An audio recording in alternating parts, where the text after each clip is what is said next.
નમસ્કાર બધાને. હું શૈલેષ ઢોલા આપ સર્વનું ફિઝિક્સ યુનિટના ચેપ્ટર નંબર 2ના નવા લેક્ચરમાં સ્વાગત કરું છું. આપણે લાસ્ટ લેક્ચરમાં ચેપ્ટર 2 વિદ્યુત સ્થિતિમાન અને કેપેસિટન્સ એનો પહેલો ભાગ એટલે કે વિદ્યુત સ્થિતિમાન અથવા પોટેન્શિયલ અથવા ઇલેક્ટ્રોસ્ટેટિક પોટેન્શિયલ બરાબર છે એની આપણે જસ્ટ શરૂઆત કરી હતી. અમુક થિયરી ભણી હતી, બેઝિક વસ્તુ હતી બરાબર છે. અને આજે આપણે એના આધારિત થોડાક દાખલા અને ત્યારબાદ નવા સૂત્ર અને નવી થિયરીની સાબિતી સહિત સમજૂતી મેળવીશું બરાબર. આ પ્રમાણે આપણે one by one topic clear કરતા રહીશું. પણ જોડે જોડે તમારે પણ જે ટોપિક ક્લિયર થાય છે એના એમસીક્યુ સોલ્વ કરતા જવા બરાબર છે. એટલે તમને જે વર્કશીટ મળે એ સોલ્વ કરવી છે. જોડે જોડે એમસીક્યુ પણ ટોપિક વાઇઝ સોલ્વ કરશો તો તમને વધારે ઇન્ટરેસ્ટ પડશે અને તમારા ટોપિક્સ છે એકદમ તમને તમારા કોન્ફિડન્સ સહિત ક્લિયર થશે. તો સ્ટાર્ટ કરીએ આપણે. જો દાખલા એવા જ લીધા છે મેં કે તમે જાતે પણ ગણી શકો છો. તમારી સ્ક્રીન સામે એક રકમ લખેલી છે. If you want you can calculate by your own બરાબર છે. તમે તમારી જાતે પણ દાખલો ગણી શકો એવો દાખલો લીધો છે મેં. તો એટલીસ્ટ ટ્રાય કરો બરાબર છે. ચલો રકમ વાંચીએ આપણે. સદિશ E બરાબર 10x² I caret plus 20y² J caret newton per coulomb છે. ઓકે, વાંધો નહીં. આ દેખાય છે અહીંયા જે એક્સ બદલશે વાય બદલશે તો આપણું સદિશ E બદલશે. એટલે વિદ્યુત ક્ષેત્ર જોઈને ખબર પડી જવી જોઈએ કે અચળ નથી. આગળ લખે છે તો વિદ્યુત ભાર Q બરાબર 10 માઇક્રોકુલમને P બિંદુ આપ્યું છે 20 થી Q12. આ P20 થી Q12 પર લઈ જવા માટે ખાસ વાંચવાનું છે વિદ્યુત ક્ષેત્ર વડે થતું કાર્ય શોધો. હવે તમને આગળની વસ્તુ વ્યવસ્થિત સમજેલી હોય, એનો ખ્યાલ ક્લિયર હોય તો જ તમને સૂત્ર બનાવતા આવડશે. બાકી ગોખેલું હશે તો કદાચ બની શકે સૂત્ર તમે ખોટું બને અને તમે આન્સર ખોટો ટીક કરીને આવો અને તમારા રોકડા 5 માર્ક જાય, એવું બની શકે બરાબર છે. તો ધ્યાનથી સમજવું ભાઈ કે કઈ વસ્તુ માંગી છે, કોના વડે કાર્ય કરવાનું છે એ શોધવાનું છે. ચલો તો આપણે W શોધવાનું છે. W બરાબર, W ઇઝ ઇક્વલ ટુ કાર્ય શોધવાનું છે. કોના વડે થતું? વિદ્યુત ક્ષેત્ર વડે. જો વિદ્યુત ક્ષેત્ર વડે કાર્ય થાય તો આગળ માઇનસ નહીં આવે. વિદ્યુત ક્ષેત્રની વિરુદ્ધમાં કરતો આગળ માઇનસ આવશે. ચલો આ પ્રમાણે વિચારવાનું છે. P થી Q લઈ જવાનો છે, કઈ વાંધો નહીં, મૂકી દઈએ કિંમત. શું છે? P થી Q લઈ જવાનો છે. P થી Q વિદ્યુત ભાર છે ને. Q જો આપણને 1 માઇક્રોકુલમ સોરી એકમ ધન વિદ્યુત ભાર નથી. કયું વિદ્યુત ભાર છે? 10 માઇક્રોકુલમ. આવશે Q, અહીંયા આવશે સદિશ E ડોટ dr. આટલું સિમ્પલ વસ્તુ છે. કદાચ આ ભૂલાઈ જાય. આવું તો યાદ આપણને હોવું જોઈએ કે સંકલન F ડોટ dr. બસ આ જ વસ્તુ છે. સ્ટાર્ટ જ અહીંથી કર્યું હતું. યાદ હોય તમને તો કાલના લેક્ચરની શરૂઆત જ લગભગ અહીંથી કરી હતી આપણે. અહીંથી અહીંયા ગયા હતા બરાબર છે. એ જ વસ્તુ આમાં છે. ખાસ શબ્દ આ છે કે વિદ્યુત ક્ષેત્રની વિરુદ્ધમાં હોત તો આગળ હજી માઇનસ મૂકવું પડતું. વિદ્યુત ક્ષેત્ર વળે છે તો આગળ અહીંયા કંઈ માઇનસ મૂકવાની જરૂર નથી. આ બરોબર છે. હવે જો ભાઈ આમાં તમારે ભૂલ પડી ગઈ ઉતાવળમાં તો તમારે રોકડા 5 માર્ક જાય. કારણ કે એક આન્સર પ્લસમાં આપ્યો ને એક આન્સર માઇનસમાં આપ્યો બરાબર છે. હવે તમે જો કેટલું નાની વસ્તુ તમારા રેન્ક છે ને ક્યાંથી ક્યાં પહોંચાડી દે. કારણ કે આવા માનો કે 15 પ્રશ્ન ખાસ નીટવાળા લોકોને આવું કંઈક થાય બરાબર. ઉતાવળમાં તમે ભૂલ કરો એટલે 15 55 75 તો 15 ચોક 60 60થી લઈને 75નો માર્ક્સનો લોસ તમને જાય. એટલે વિચારો કેટલું બધું કહેવાય. 75 માર્ક્સ એટલે અથવા 60 માર્ક્સ એટલે તમારો રેન્ક ક્યાંથી ક્યાં આવી જાય બરાબર છે. 550 માર્ક આવતા હોય 500 માર્ક જ આવે. બની શકે એવું કે ભાઈ 490 જ આવે અને આપણે ગવર્મેન્ટમાં આપણને MBBS મળતું કદાચ બની શકે કે ના પણ મળે. તો આ ઝીણી ભૂલ છે એ તમારે જાતે જ સુધારવી પડશે. હું અહીંથી ગમે એટલો પ્રયત્ન કરું, હું તમને આવા 10 ની પણ 20 દાખલા ગણાવું, પણ તમે જો આવી ત્યાં ભૂલ કરીને આવ્યા, ગણતરીની ભૂલ કરીને આવ્યા તો એમાં તમને કોઈ બચાવી શકશે નહીં બરાબર. કોઈ બચાવી ના શકે. તમે તમારે જાતે જ આવી ભૂલને ધીમે પ્રેક્ટિસ કરીને નલિફાઈ કરવી પડે, એલિમિનેટ કરવી પડે. યાદ રાખજો ભાઈ, કેલ્ક્યુલેશનની ભૂલ થાય એ કદાપી સ્વીકારવામાં જ નહીં આવે. કારણ શું છે? અહીંયા તમને સારામાં સારો કોન્સેપ્ટ ભણાવી દેવામાં આવે, શીખવાડી દેવામાં આવે, ઘણા બધા દાખલા સોલ્વ કરવામાં આવે અને તમે નાનકડી ગણતરીમાં ભૂલ કરીને તમારા માર્ક જતા હોય તો you are only the person who is responsible for that. તમે માત્ર ને માત્ર એકલા જ એ ભૂલ માટે જવાબદાર છો. અને બહુ હકીકત કહું છું, બહુ મેટર કરે દોસ્ત. આ બધી વસ્તુ બહુ મેટર કરે. આ ઝીણી વસ્તુ જે લોકોને ધ્યાનમાં આવી ગઈ, ધ્યાન રાખે છે, એને હકીકત કહું છું બહુ સારા માર્ક્સ આવશે બરાબર છે. પણ આ ઝીણી વસ્તુ જે લોકો નેગ્લેક્ટ કરે છે બરાબર, ધ્યાન નથી આપતા, એને ભલે હોશિયાર હશે, બધા કોન્સેપ્ટ આવડતા હશે, સમજાઈ ગયું હશે, પણ 100% લોસ જશે જ. અને કોમ્પિટિશન એટલી તગડી છે કે ભાઈ 5 માર્કનો લોસ જતો હોય ને તો એ પણ અત્યારે સ્વીકાર્ય નથી બરાબર. 5 માર્ક તમને ક્યાંથી ક્યાં પહોંચાડી શકે એમ છે. એ જ્યારે રિઝલ્ટ આવશે ને ત્યારે કદાચ આ લેક્ચર છે ને યુટ્યુબ પર હશે જ, ત્યારે પાછું જોઈ લેવાના, શબ્દો સાંભળી લેવા બરાબર છે. જેટલી વસ્તુ પહેલાંથી સમજ પડી જાય સારી રીતે એટલું સારું બરાબર. આ ઝીણી ભૂલ તો થવી જ ના જોઈએ ગણતરીની. તો ચલો ફટાફટ હવે દર વખતે એકને એક વાત કરવાનો મતલબ નથી. જે લોકો સમજવાના છે સમજી જાય છે, જેને કંઈ લાગુ નથી પડતું એના માટે કંઈ શબ્દો છે જ નહીં બરાબર. આપણે ફટાફટ દાખલો ગણીએ. તો વિદ્યુત ક્ષેત્ર વડે કાર્ય થાય છે ત્યારે ટૂંકમાં એટલે પ્લસ આવે. જસ્ટ ખાલી તમારે કિંમત મૂકવાની છે, સાદું રૂપ આપવાનું એટલે વાત થાય પૂરી. આપણને લખ્યું છે સદીશી કેટલા આપ્યા છે, ફટાફટ ગણીએ. એક દાખલો વ્યવસ્થિત પણ ના ગણાવું, આની જેવા ગમે દાખલો આવે તો તમને આવડી જાય. તો જો આને શું લખ્યું છે, 10x i caret plus 20y² j caret, બરાબર છે. તો તમે આને આમ પણ લખી શકો 10x², 20y², બરાબર કે નહીં? આ પ્રમાણે પણ લખી શકાય. તો એક તો સદીશ ઈ છે, વચ્ચે ડોટ ગુણાકાર છે, dr છે. dr બરાબર શું કીધું તું કાલે? dr બરાબર શું હોય? dx dy dz. પણ dx ને dy લખો તો ચાલે, કારણ કે dz નો ઘટક જ નથી અહીંયા. જો અહીંયા j કેરેટની પ્લસ પછી k કેરેટ પણ હોત તો આપણે dx dy dz લઈએ તો ખબર પડે આપણને. 1 ડાયમેન્શન હોય તો 1 ડાયમેન્શન મૂકી શકો, 2 આવ્યું, x ને y બંને એટલે 2D માં લખવાનું.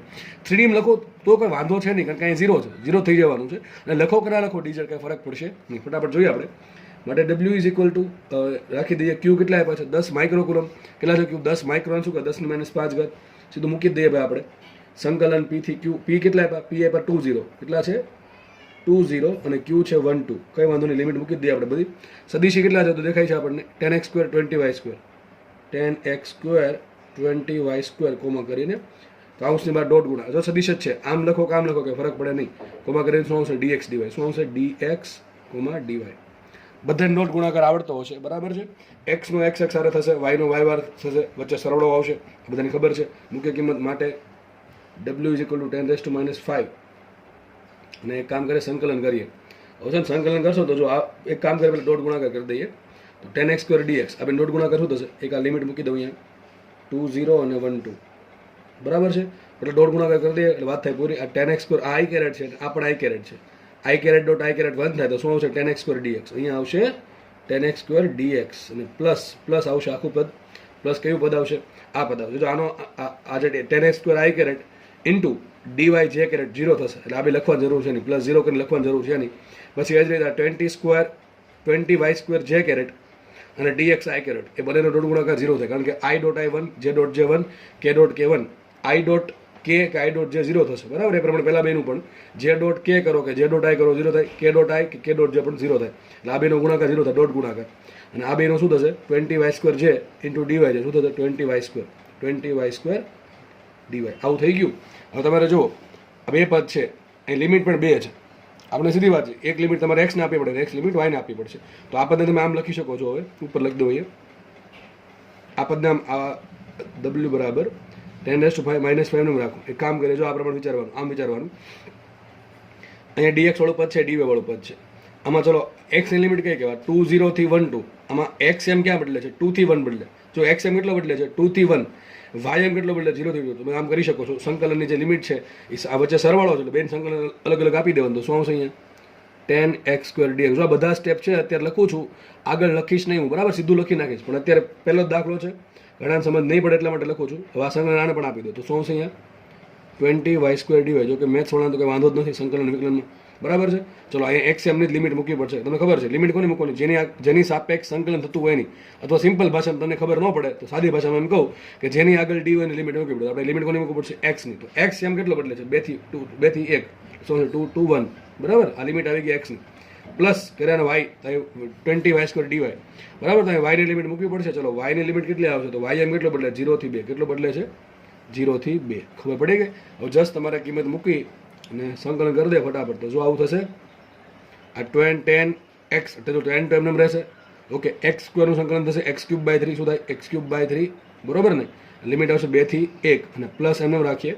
આ 10 ની -5 આને ગુણા છે ને, 10 ની -5 આને ગુણા, બરાબર. તો 10 ની -5 આમ ગુણી નાખીએ. આ 20 એમ રાખો, જો કે એને અલગ જ રાખવા હતા, એને કોમન જ રાખજો, વાંધો નહીં, આને કોમન જ રાખજો. અહીં શું આવશે? y³/3 અને લિમિટ આવશે 0 થી 2. તો જસ્ટ તમારે દાખલો આગળ ગણવાનો છે. ચલો હું થોડોક હેલ્પ કરી દઉં છું. 10 ની -5 એમને રાખો, ઓકે, વાંધો નહીં. 10/3 એમને, 10/3 એમને. પછી શું કરશો? જો આ 10/3 એમને બહાર લઈ લીધા, પછી x³ છે ને, પેલા x દેખાઈને અપર લિમિટ તરીકે 1 મૂકો તો શું આવશે? 1 નો ઘન, માઇનસ x દેખાઈને 2 મૂકો તો શું આવશે? 2 નો ઘન. આ વાત થઈ ગઈ પૂરી. પ્લસ 10 ની -5 પાછી એમને રાખીએ. આ 20/3 એમને રાખો, ઓકે, કાઉન્સમાં. y દેખાઈને 2 મૂકો એટલે 2 નો ઘન 8 થઈ ગયો, -0. તો પડે કે ના પડે? હવે સાદુરૂપ આગળ આપી દેજો, બરાબર. સિમ્પલ ગણતરી આવશે. 10 ની -5 કોમન કાઢી લ્યો, બરોબર છે. આગળ વધીએ. 1 નો ઘન થશે 1, -2 નો ઘન થશે 8. કેટલા આવશે? 1 - 8, બરાબર ને. કેટલા આવશે? 1 - 8 એટલે -7. -7 × 10 એટલે -70 ભાગ્યા 3. એ શું આવશે? -70 ભાગ્યા 3 અને 10 ની 5 ઘાત કોમન કાઢી લો. અહીંયા શું આવશે? પ્લસમાં છે ને 20 × 8 160 ભાગ્યા 3 પ્લસમાં આવશે 160 ભાગ્યા 3. કેટલા આવશે? 160 - 70 110 ભાગ્યા 3 એટલે 110 ભાગ્યા 3 ગુણ્યા 10 ની -5 ઘાત અને આ જૂલમાં તમારો આન્સર આવ્યો. દાખલો ઈઝી છે, બરાબર. ગણતરી કદાચ પટપટી લાગે તો થોડુંક પાછી જોઈ લેવી તમારે. ઓકે, તો દાખલો થઈ ગયો પૂરો. અહીંયા બહુ સિમ્પલ દાખલા છે, બસ જસ્ટ આમાં સંકલન આવે છે, બીજું કંઈ નહીં. અહીંથી ફિઝિક્સ પૂરું થઈ ગયું, અહીંથી બધું મેથેમેટિક્સ જ છે. એ તો જોકે સિમ્પલ છે, હવે આવડી જાય એવું છે, બરાબર. અપર લિમિટ લોઅર લિમિટ ખાસ ભૂલ ના પડવી જોઈએ. ગણતરીમાં ભૂલ પડવી જોઈએ નહીં કોઈને પણ, બરાબર. કોન્સેપ્ટ જેને સમજ પડી ગઈ છે એને ગણતરીમાં ભૂલ ના પડવી જોઈએ. નેક્સ્ટ દાખલો તમારા હોમવર્કમાં તમને આપ્યો છે, મેં જો એક સિમ્પલ દાખલો બનાવ્યો છે. સદિશ E બરાબર 20x i. લગભગ ક્યાંક પૂછાયેલ દાખલો. જો આવા દાખલા તમે સિમ્પલ પૂછશે, બરાબર છે. સદિશ E બરાબર 20x i કેરેટ છે. ઓકે, તો A10 થી A56 મીટર સુધી જવામાં, સીધું આવું લખવું છે, સુધી વિદ્યુત ક્ષેત્રનું રેખા સંકલન મેળવો. ચલો, દાખલો તમને આ દાખલો છે એ આવી લેંગ્વેજમાં પૂછો. જસ્ટ ખાલી લેંગ્વેજ ચેન્જ કરી, દાખલો એનો એક જ છે. શું છે એ? વિદ્યુત ક્ષેત્રનું રેખા સંકલન. હવે ખબર પડી જવી જોઈએ. જો એક તો સંકલન આવ્યું એટલે કે સંકલન તો કરશું તે, બરાબર. આમ વિચારો, જો વિદ્યુત ક્ષેત્રનું રેખા સંકલન. મને કાંઈ આવડતું છે નહીં, મને આખરે એટલી ખબર છે કે આને લખવાનું કેમ છે, બરાબર. તો આપણે ધીમે ધીમે છૂટું પાડીએ. વિદ્યુત ક્ષેત્રનું રેખા સંકલન, તો સંકલન કર્યું કોનું છે? વિદ્યુત ક્ષેત્ર, તો સદિશ E આવશે, સદિશ E આવશે. ચલો, કયું સંકલન છે? રેખા છે. જો પૃષ્ઠ હોય તો .da કરવું પડે, સૂક્ષ્મ એરિયા વડે ગુણવું પડે. રેખા છે તો સૂક્ષ્મ dr વડે અથવા dl વડે ગુણવું પડે. શું છે? સદિશ E.dr. આ કરવાનું છે, આટલું કરવાનું છે તમારે. આ શોધવાનું છે સદિશ E.dr. ક્યાંથી ક્યાં સુધી? A થી B. તો શું આવશે? લિમિટ આવશે A થી B. આટલું આવડે કે ના આવડેલા? બસ આ જ વસ્તુ છે. વિદ્યુતભાર નથી આપ્યા, વિદ્યુતભાર કયું આપેલ છે અહીં નથી, બસ એટલું જ છે. રેખા સંકલન કીધું તો શું મૂકશું તમે? સદિશ બરાબર શું મૂકશું? 20x, બરાબર. પછી 0 મૂકો તો ચાલે, આમ લખો ચાલે. 20x 0 લખો તો ચાલે, બરાબર. આમ સિમ્પલ લખો તો ચાલે. અને dr બરાબર શું લખશો? dx 0 કારણ કે dx dy dz, બરાબર ને. હવે dy dz ના લખો તો ચાલે, કારણ કે આ વિદ્યુત ક્ષેત્ર છે ને એક જ ઘટક અવેલેબલ છે. તો સિમ્પલ દાખલો છે. શું આવશે આનું સંકલન? સંકલનમાં શું કરવું પડશે? સદિશ E.dr બરાબર શું આવશે? 20x dx. શું આવશે? 20x dx. દાખલો આમને જોઈને થઈ જાય, પેન પકડા વગર, આવડતો હોય તો, બરાબર છે. તો સિમ્પલ દાખલો છે. આનો આન્સર કોમેન્ટમાં લખી દેવો, શું આન્સર આવે. અને યાદ રાખજો, આ ડોટ ગુણાકારનો આન્સર કોઈ દી છે ને સદિશ સ્વરૂપે નહીં આવે, કે કિંમત જ આવશે, કંઈક કિંમત જ આવશે, કિંમત જ આવી જોઈએ. આ પ્લસ માઇનસ જે પણ હોય કે કિંમત આવશે, તો આનો આન્સર કોમેન્ટમાં લખી દેવો, બરાબર. આગળ વધીએ આપણે. ઓકે, ચલો જોઈએ આગળ. નેક્સ્ટ દાખલો લઈએ. નેક્સ્ટ દાખલો થોડોક સારો છે, કારણ કે થોડુંક મેથેમેટિક્સ આવશે, બરાબર. થોડુંક મેથેમેટિક્સ આવશે. રકમ વાંચેલા આપણે ખબર પડે. જો શું છે? સદિશ E બરાબર ky i કેરેટ છે, ભૂલથી મેં જે કેરેટ કરી નાખ્યું, i કેરેટ છે. સદિશ E બરાબર ky i caret plus kx j caret. જો આમાં ખબર પડી જાય તમને વાંચીને કે સાલો વિદ્યુત ક્ષેત્રનો x ઘટક છે એ y સ્વરૂપે છે, અને વિદ્યુત ક્ષેત્રનો y ઘટક જે છે kx એ x સ્વરૂપે છે. સમજ પડે કે નહીં? હમણાં ધીમે ધીમે ખબર પડશે. સદિશ E બરાબર ky i caret plus kx j caret. ટૂંકમાં તમે આમ પણ લખી શકો ky kx છે. ઓકે, કંઈ વાંધો નહીં છે. ચલો આટલું આગળ વધીએ. તો ઉગમ બિંદુ O00 અને એક બિંદુ આપ્યું P 280 ને જોડતી રેખા પર વિદ્યુત ક્ષેત્રનું રેખા સંકલન મેળવો. કંઈ વાંધો નહીં. ચલો આપણે દાખલો ગણીએ. પહેલાં એક કામ કરીને ડાયાગ્રામ દોરી દઈએ. તો શું કીધું છે? કહું કે કઈ છે વિચારો. x ને y બે જ છે, એટલે આપણે બેનું જ કામ છે, ઝેડનું કંઈ કામ છે નહીં. x y, બરાબર. એક બિંદુ એ પણ ઉગમ બિંદુ, તો લખો ઉગમ બિંદુ O. એનું યામ તો ખબર જ બધાને 0 0 0, પણ આપણે બે જ લખશું 0 0, બરાબર છે. 2D છે એટલે. આગળ વધીએ. બીજું એક બિંદુ આપ્યું કયું? મને જો P આપ્યું છે 280. આ 0 છે, ઝેડ તો લખવાની જરૂર છે. અને બીજું બિંદુ કયું છે? P28. 2 કંઈક અહીંયા આવે અને 8 કંઈક ઉપર, ટૂંકમાં કંઈક બિંદુ કંઈક આવશે. સિમ્પલી દોરવું હોય તો P બિંદુ શું છે? 28. સિમ્પલ ખબર પડી ગઈ. આ બંને જોડતી રેખા તો થઈ જશે રેખા આ પ્રમાણે. રેખા થઈ ગઈ, બધાને જોડતી સીધી લાઈન, બરાબર છે. ઓકે, ચલો કંઈ વાંધો નહીં. તો ક્વેશ્ચન સિમ્પલ છે. શું કહે છે? આ જે રેખા છે એ રેખા પર વિદ્યુત ક્ષેત્રનું રેખા સંકલન મેળવો. ચલો એક કામ કરીએ, હું અલગ પેજમાં જ લખું છું, જગ્યા ઘટશે એટલે. તો પહેલો ક્વેશ્ચન સોલ્વ કરીએ આપણે. વિદ્યુત ક્ષેત્રનું રેખા સંકલન. ચલો મેળવી દઈએ. તો પહેલો ક્વેશ્ચન સોલ્વ કરીએ. ક્યાંથી ક્યાં? O અને P ને જોડતી રેખા પર વિદ્યુત ક્ષેત્રનું રેખા સંકલન શોધવાનું છે. એક કામ કરીએ, આપણે ડાયરેક્ટલી રેખા સંકલન શોધીએ, જોઈએ એમાં કઈ આપણને શું કહેવાય પેલી મુશ્કેલી પડે છે, અને મુશ્કેલીને આપણે કઈ રીતે સોલ્યુશન લાવશું, બરાબર. રકમ જોઈને લાગે છે કે થોડીક તો મુશ્કેલી પડવાની છે એમાં, બરાબર. ફટાફટ જોઈએ આપણે. તો O થી P ને જોડતી રેખા પર રેખા સંકલન કોનું? વિદ્યુત ક્ષેત્રનું. ચલો સંકલન છે. ઓકે, કોનું છે? વિદ્યુત ક્ષેત્રનું છે. સદિશ E. અને શું છે? રેખા સંકલન છે. તો શું આવશે અહીંયા? .dr. પૃષ્ઠ સંકલન ક્યાં આવે એ પાછું ફ્લક્સમાં આવે, બરાબર છે. સંકલન સદિશ ઈ ડોટ ડીએ, બરાબર છે, એને શું કહેવાય? ફ્લક્સ કહેવાય. કોઈ સપાટીમાંથી પસાર થતું ફ્લક્સ. અને બંધ ગાળો લ્યો તો બંધ ગાળામાંથી પસાર થતું ફ્લક્સ, બરાબર કે નહીં? તો યાદ રાખો સદિશ, આનો બંધ ગાળો શું આવે? સદિશ એ ડોટ ડીઆર નો બંધ ગાળો 0 આવે. છેલ્લા લેક્ચરમાં તમને છેલ્લે લગભગ સમજાવ્યું હતા.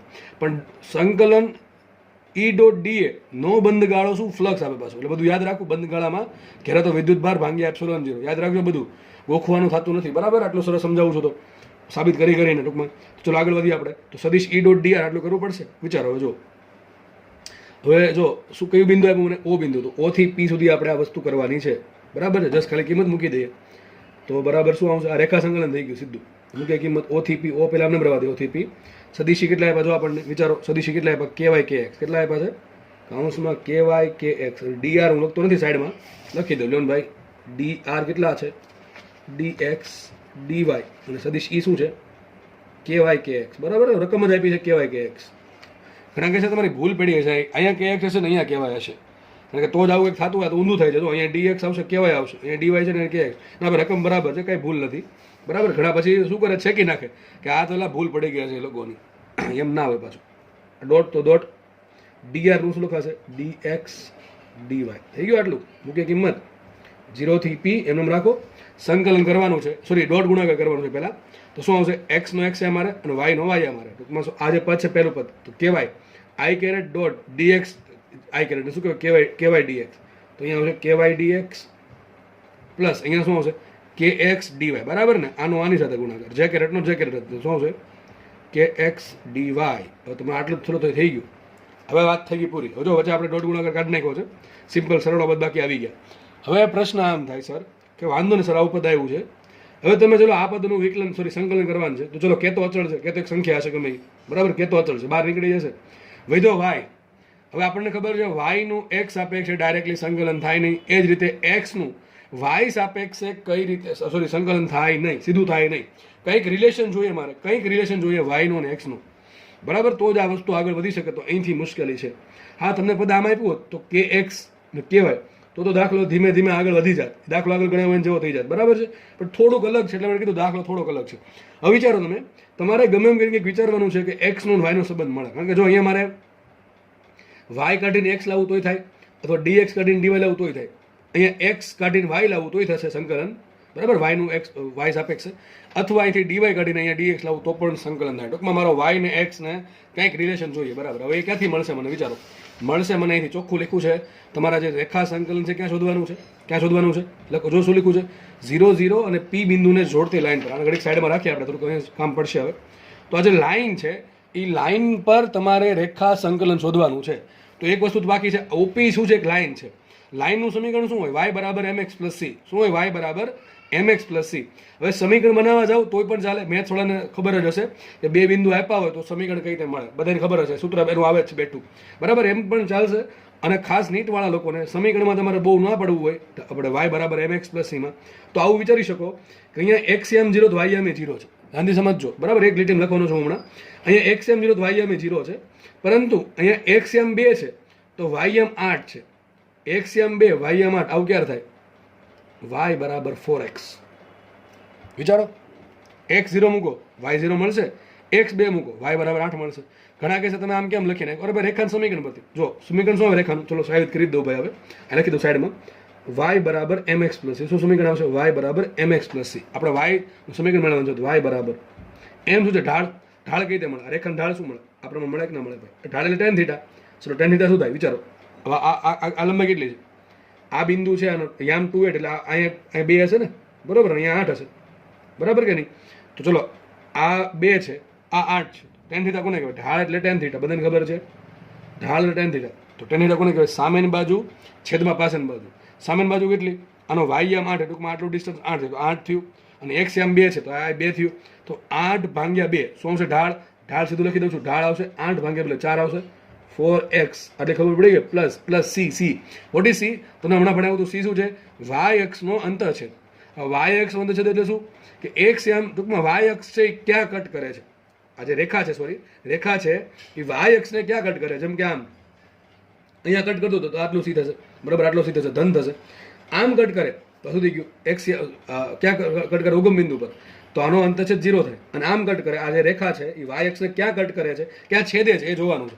જે છેદે છે એનું ઉગમ બિંદુથી જે માપ મળે એને શું કે વાય અક્ષનું અંતર છે સાદી ભાષામાં. એટલે જો ક્યાં છેદે છે, ઉગમ બિંદુ પર છેદે તો શું આવશે? 0 આવશે. સમીકરણ શું બનશે? વાય બરાબર 4x. તો અમે તમને જનરલ વસ્તુ કીધી, કોઈ પણ વસ્તુ આપે આવી થઈ શકે, પણ આપણે તે જોઈ શકીએ છીએ કે એક્સ એમ 0 તો વાય એમ એ 0, એક્સ એમ 2 તો વાય એમ 8 છે, બરાબર. તો તમે ડાયરેક્ટ લખી શકશો વાય બરાબર 4x. પણ તમે કંઈક આવા કંઈક બિંદુ આપી દે કે ભાઈ પી બિંદુ છે 2, 8 અને ક્યુ બિંદુ છે માનો કે 3 ને 5, તમે ડાયરેક્ટ અપ્લાય નહીં કરી શકો. તો તમારું સમીકરણ બનાવવું પડશે. આ બંનેને જે જોડતી રેખા હોય એનું સમીકરણ આ પરથી બનાવવાનું, બરાબર છે કે નહીં? વાય બરાબર mx પ્લસ સી પરથી. જો કે નીટમાં એટલું બધું અઘરું નહીં જાય, મેથ્સમાં જઈ શકે. અને મેથ્સ વાળાને તો સિમ્પલ આવડતું છે. આ બે બિંદુને જોડતી રેખાનું સમીકરણ. ઓકે, આપણે ફટાફટ આગળ વધીએ. તો વાય બરાબર 4x સમીકરણ મળી ગયું. હવે એક વસ્તુ કરી શકીએ આપણે કે આપણે જે અટકું હતું ને ગાડું, ક્યાં અટકું હતું? જો અહીંયા અટકું હતું કે ky dx plus kx dy. તો એક કામ કરીએ, આખું સમીકરણ છે ને એક્સમાં જ લાવી દઈએ. શું લાવી દઈએ? આખું સમીકરણ એક્સમાં લાવી દઈએ. તો એ વાય છે, વાય એની જગ્યાએ શું મૂકી શકું? 4x મૂકી શકું. વાયની જગ્યાએ 4x મૂકી શકું. અહીંયા જે dy છે એ dy નું dy રાખો તો ચાલે. x ની જગ્યાએ તમે શું મૂકી શકો? y/4 મૂકો તો પણ ચાલશે. અથવા સિમ્પલ બધી વસ્તુ એક્સમાં ફેરવી નાખીએ તો પણ દાખલો ઇઝીલી થઈ જાય. બે રસ્તા છે કે ભાઈ અહીંયા વાયને એક્સમાં ફેરવી નાખો અને એક્સને વાયમાં ફેરવી નાખો તો દાખલો થશે, તમારે સેમ દાખલો થશે, એમાં કાંઈ ફરક નહીં પડે. અથવા એમ ના કરવું હોય તો સિમ્પલ આવું પણ કરી શકો તમે કે બધી વસ્તુ છે એને આપણે dx ને x રૂપે લાવીએ. તો કામ કરીએ, હું વાયનું સંકલન કરું છું, dx આપે તો લખાઈશું અહીંયા dy/dx. સોરી, વિકલન કરું. શું કરું છું હું? વાયનું વિકલન કરું. સર વિકલન કેમ? મારે dy ને dx ની જરૂર છે એટલા માટે. તો વાયનું વિકલન કરો, dx આપે. ચલો 4 એમ રહેશે. x નું x આપે 1 થાય તો લખાઈશું માટે dy બરાબર લખાશે 4dx. આપણે આ બે વસ્તુ અપ્લાય કરી દઈએ. જો કે સીધું લખતા આવડવું જોઈએ આ વસ્તુ તોય ચાલે, અને ન ફાવે તો આ પ્રમાણે x વધશે. તો બે રિલેશન મને મળ્યા. બે રિલેશન ક્યાં મળ્યા? y બરાબર 4x ને dy બરાબર 4dx. તો હજી ખબર પડી છે કે આવું કરવાની જરૂર કેમ પડી? ઘણા કે સર સારું આવું ગયા દાખલામાં સર લાસ્ટ એક્ઝામ્પલમાં આવું તમે કર્યું નહોતું. અહીંયા કેમ why you are doing like that? એટલા માટે કરું છું કારણ કે અહીંયા પ્રોબ્લેમ અહીંયા થઈ છે. તમે જુઓ ખાસ, અહીં ડાયરેક્ટ સંકલન ના થાય. વાયનું એક્સ સાપેક્ષ સંકલન ના થાય અને એક્સનું વાય સાપેક્ષ સંકલન થાય. એટલે મારે રિલેશન જોઈએ. કાં તો અહીંયા એક્સ લાવવું પડે, કાં તો અહીંયા વાય લાવવું પડે. ટૂંકમાં એક્સ વાયને ફેરવવા પડે. તો એક કામ કરીએ, y બરાબર 4x મૂકી દઈએ અને dy બરાબર શું મૂકી દઈએ? 4dx મૂકી દઈએ. તો ચાલશે. તો મૂકી દઈએ ફટાફટ. તો ગાડો આગળ વધારીએ. 0 થી p એમ રાખો, આ k એમ રાખો. y બરાબર શું મૂકી દઈએ? 4x. તો y બરાબર મૂકી દઈએ 4x અને dx એમ રાખીએ 4x dx પ્લસ આ k એમ રાખો. ચલો x એમ રાખો, x એમ રાખો અને dy બરાબર શું મળે? 4dx. તો એ મૂકી દઈએ 4dx. થઈ ગયું આટલું? ચલો આટલું બધાને ખબર પડી ગઈ? બધાને ખબર પડતી હશે શું થાય છે. આ પદ આ સાઈડ પદ શું મળે? 4kx dx. અહીંયા પણ 4kx dx. તો મળ્યું શું છે? મળ્યું આવું સાહેબ, બેન સરળો થાય છે સીધો. શું આવશે? 8kx dx. બરાબર કે નહીં? આવું થશે. શું મળશે? 8kx dx. હવે આમાંથી સીધી વાત છે, 8k કેવા અચળ છે તો બહાર કાઢી લઈએ આપણે. તો અહીંયા આવશે, આ બાજુ લખું છું 8k બહાર આવ્યા તો સંકલનમાં વધશે શું? અહીંયા જસ્ટ x dx. અને હવે એક કામ કરીએ, લિમિટ મૂકી દઈએ. ચલો લિમિટ શું છે અહીંયા? તો આપણે ઉપર p છે, નીચે 0 0. તો ઉપર p ની લિમિટ શું આવશે? 2 થી 8 અને 0 ઓગમબિંદુની લિમિટ શું આવે? 0 0. સીધી વાત છે, ઓગમબિંદુનો યામ. આટલું આગળ વધી આવે ધીમે આગળ. ચલો તમે જાતે કરી શકો છો. 8k એમ રાખો, 8k એમ રાખો અને x નું સંકલન થશે x²/2. આપણે ખબર છે લિમિટ કોને મૂકવાની? જો અહીંયા dx જ એકલો જ છે, અહીંયા ખાલી dx છે. લિમિટ કોની આવશે? ખાલી x એમ નહીં જ આવશે, 0 થી 2 આવશે. આ લિમિટ આપણે કાઢી નાખી. હા, તમે જો એક કામ કરજો, તમે અહીંયા x કાઢીને y વાળું પદ લાવો. x બરાબર શું આવશે? y/4. તો તમારે y ની લિમિટ આ પદમાં મૂકવી પડશે, x ની લિમિટ આ પદમાં મૂકવી પડશે. પણ આપણે અહીંયા શું કર્યું છે? બધું x માં લાવી દીધું. તો મારે લિમિટ કોની મૂકવી પડશે? ખાલી x. x ની લિમિટ શું છે? x એમ પહેલાં કેટલું હતું? 0 હતો. હવે કેટલું થઈ ગયો? 2. તો લિમિટ આવશે 0 થી 2. ભાઈ આ વસ્તુ ખાસ સમજવાની જરૂર છે. આ વસ્તુ સમજવાની જરૂર છે. બાકી અહીંથી માર્ક્સ જશે. ગણતરી નહીં આવડે તો બરાબર રોકડા માર્ક. આટલી બધી બુદ્ધિ ચલાવી પણ અહીંયાથી નહીં આવડે, માર્ક્સ જશે. બરાબર બની શકે ટીક જ ના કરો તમે, આ તો દાખલો ખોટો ટીક કરો. તો હવે સમજો ભાઈ, મેં પહેલાં કીધું હતું, જેને ખબર ન પડે એને સમજી લો બાબુ કે જેની સાપેક્ષ સંકલન થાય છે અથવા જેની આગળ ડી હોય એની લિમિટ મૂકો. કોને આગળ ડી છે? તો ખાલી જસ્ટ એક્સ ની જ લિમિટ આવશે. કારણ કે આપણે આખું સમીકરણ એક્સમાં લાવી દીધું છે. તમારી પાસે એક એક્સ ડીએક્સ વાળું પદ હોય અને એક ડીવાય વાળું પદ હોય. તો ડીએક્સ વાળા પદમાં તમારે લિમિટ મૂકવાની એક્સની, કે એક્સ એમ કેટલો બદલે છે, અને ડીવાય વાળા પદમાં લિમિટ મૂકવી પડે ડીવાય એટલે કે વાયની. સોરી, કે ભાઈ વાય એમ કેટલો બદલે છે. પણ અહીંયા તો બધું આપણે ડીએક્સમાં લાવી દીધું છે. જસ્ટ આપણે એક્સની જ લિમિટ મૂકવી પડે. આગળ વધીએ. હવે સીધી વાત છે, ઉપર 8k ભાગ્યા 2 તો 4k આવી જશે. અહીંયા આવશે 4k. લિમિટ શું આવશે? અહીંયા એક્સ સોરી x² તો વાંધો નહીં, 0 થી 2. ખબર પડે કે નહીં? તો ચલો શું આન્સર આવશે વિચારો. જ્યાં એક્સ દેખાઈને શું મૂકો? 2 મૂકો, પછી એનો વર્ગ થશે આ પ્રમાણે આવશે. પેલા એક્સ દેખાયના 2 મૂકીએ તો 2 મૂક્યા, એનો વર્ગ છે, વર્ગ એમનું રાખશું, માઇનસ લોઅર લિમિટ મૂકવાની, માઇનસ કરીને લોઅર લિમિટ, એક્સ દેખાઈને શું મૂકવું 0, વર્ગ એમનું રાખવાનું. તો શું આન્સર આવશે 16K. આ તમારો જવાબ. શું આન્સર આવે 16K. બરાબર. દાખલો સારો છે, પણ હવે આવો દાખલા ભવિષ્યમાં આવે આ ટાઈપનું કંઈક થાય તો ખાસ યાદ રાખજો. દાખલો અહીંથી સારો છે, આ એક સ્ટેપ, જો કે આ મેથેમેટિકલ વસ્તુ છે, આ ખાસ સમજવાની જરૂર છે. બરાબર. બાકી મેથ વાળાને તમે કોઈ વાંધો નહીં હોય. આગળ વધીએ. દાખલો જે અધૂરો છે, દાખલા કંઈક બીજું પૂછ્યું છે. શું પૂછ્યું છે? જો આ રેખા પર આવેલા કોઈ બિંદુ AXY પર ઓની સાપેક્ષે વોલ્ટેજ શોધો. ચલો હવે દાખલો મારા માટે તમે જાતે ગણી નાખો, એટલે આટલી જગ્યામાં પૂરો કરશું આપણે. શું કહે છે? જુઓ, આ રેખા પર કોઈ પણ એક બિંદુ છે, આ રેખા છે, જો કે આપણે આટલી જ દોરી છે OP. આ રેખા પર કોઈ બી બિંદુ છે A, ચલો કોઈ પણ બિંદુ છે A, માની લે એ બિંદુ ચલો અહીંયા છે, તો ક્યાં છે? રેખા પર છે, પાકું છે. તો બિંદુ છે રેખા પર XY, AXY. કઈ બિંદુ છે? AXY. એના પર આપણે વોલ્ટેજ શોધવાનું છે. વોલ્ટેજ શોધવાનું આવ્યું. વોલ્ટેજ એટલે કોનું વોલ્ટેજ થાય? એનું વોલ્ટેજ કોની સાપેક્ષ? પેલા આ લખતા આવડવું જોઈએ. કોનું વોલ્ટેજ શોધવાનું છે? એનું. કોની સાપેક્ષ? O સાપેક્ષ. લખાઈશું પહેલા VAO. VAO શું લખાય? VA minus VO. આટલી ખબર પડે કે ન પડે? શું લખાય? જો કોનું વોલ્ટેજ શોધવાનું છે? એ બિંદુ પર. કોની સાપેક્ષે? O સાપેક્ષ. અને કીધું છે O બિંદુનું વોલ્ટેજ 0 છે. આ તમને આપી દીધું છે ભાઈ O બિંદુનું વોલ્ટેજ 0 લેવું, કંઈ વાંધો નહીં. આપણે તો VAO શોધવાનું છે, એને લખાય VA માઇનસ VO. આના પરથી સૂત્ર બનાવતા આવડવું છે. પહેલાં સંકલન કરવાનું, પાછળથી સ્ટાર્ટ કરવાનું. પહેલાં O, પછી માઇનસ, પછી A, અને આગળ થોડું સદીશ E.dr. અહીંયા વોલ્ટેજ છે, વિદ્યુતભાર કયો હોય? એકમ ધન વિદ્યુતભાર. આગળ +1 ગુણાકારમાં છે, માની લેવું. બરાબર. સેમ વસ્તુ આવશે. જો E.dr બેઠું આવશે, ખાલી લિમિટ શું આવશે? ખાલી 0 થી P ની જગ્યાએ 0 થી A આવશે, બાકી કંઈ ફરક પડશે નહીં. એટલે દાખલો ઇઝી છે. જો આગળ એમને રાખીએ, બધું એમને રાખું, 0 થી એમને રાખું છું. વિચાર કરો, આ સદીશ E.dr બરાબર શું લખાશે? હું ડાયરેક્ટ લખી નાખીશ ભાઈ. હવે ડાયરેક્ટ લખી નાખીશ, કારણ શું? અહીંયા લખેલું છે એટલા માટે. સદીશ E.dr. સદીશ E શું હતું? KY KX, અને dr શું હતું? Dot dx dy. આ લિમિટ ઘડીક સાઈડમાં રાખો ભાઈ, બાકી કંઈ ફરક પડશે? કંઈ નહીં ફરક પડે. જો આ બેનો ડોટ ગુણાકાર કરું પદ કયું મળશે? KY dx KX. જો આ જ ચાલે છે, સદીશ E.dr જ ચાલે છે. એના બરાબર આટલું આવ્યું, એના બરાબર આટલું આવ્યું. હવે અહીંથી આપણને પ્રોબ્લેમ થઈ, એટલે આપણે શું કર્યું? બુદ્ધિ ચલાવી અને શું કર્યું હતું? KY dx માં y ની જગ્યાએ શું મૂકી દીધું? 4x મૂકી દીધું, અને dy ની જગ્યાએ શું મૂકી દીધું? 4dx મૂકી દીધું. આપણે પદ શું મળ્યું? 8kx dx. કયું પદ મળ્યું? 8kx dx. હકીકત શું છે ખબર છે? આ જ છે સદીશ E.dr.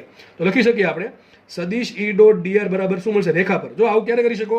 જ્યારે કોઈ પણ બિંદુ રેખા પર હોય તો જ કરી શકો. હવે એ બિંદુ છે, ક્યાં છે? રેખા પર છે, આ છે, તો તમે આ વસ્તુ વાપરી શકો. બિંદુ એ અહીંયા આપી દે તો ચાલે નહીં, કારણ શું? આ બિંદુ માટે થોડા y બરાબર 4x છે. આ રેખા પર જે બિંદુ છે એના માટે જસ્ટ ym બરાબર 4 ગુણ્યા xm છે. આ બિંદુ તો કોઈ પણ હોઈ શકે અવકાશનું. માનો કે તમે કીધું 3 ને 2, ચલો માનો કે આ બિંદુ 3 2 છે, તો 3 2 નહીં પણ 3 4 રાખીએ. બરોબર. તો શું આ બિંદુ માટે y બરાબર 4x થાય? મૂકો કિંમત y બરાબર 4x ક્યાં થતા હતા? સમજ પડે કે નહીં? તો જે બિંદુ આ રેખા પર હોય એના માટે તમે y બરાબર 4x મૂકી શકો. તો આપણે y બરાબર 4x અહીંયા મૂક્યું અને dy બરાબર 4dx અહીંયા મૂક્યું. કારણ શું? એ બિંદુ રેખા પર જ છે એટલા માટે. એ બિંદુ રેખા પર જ છે એટલા માટે. ઓકે, આટલી ખબર પડે કે? તો છેલ્લે આપણે શું મળે? સદીશ રેખા પરના કોઈ પણ બિંદુ માટે સદીશ E.dr કેટલા આવશે? 8kx dx. આ વસ્તુ મગજમાં ઉતરી જવી જોઈએ. શું બોલો?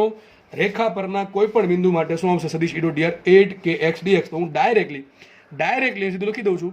તમે લખી નાખવાનું કે એ બિંદુ OP રેખા પર જ હોવાથી એના માટે સદીશ E.dr શું થશે? અહીંથી આ બધી ગણતરી બેઠી.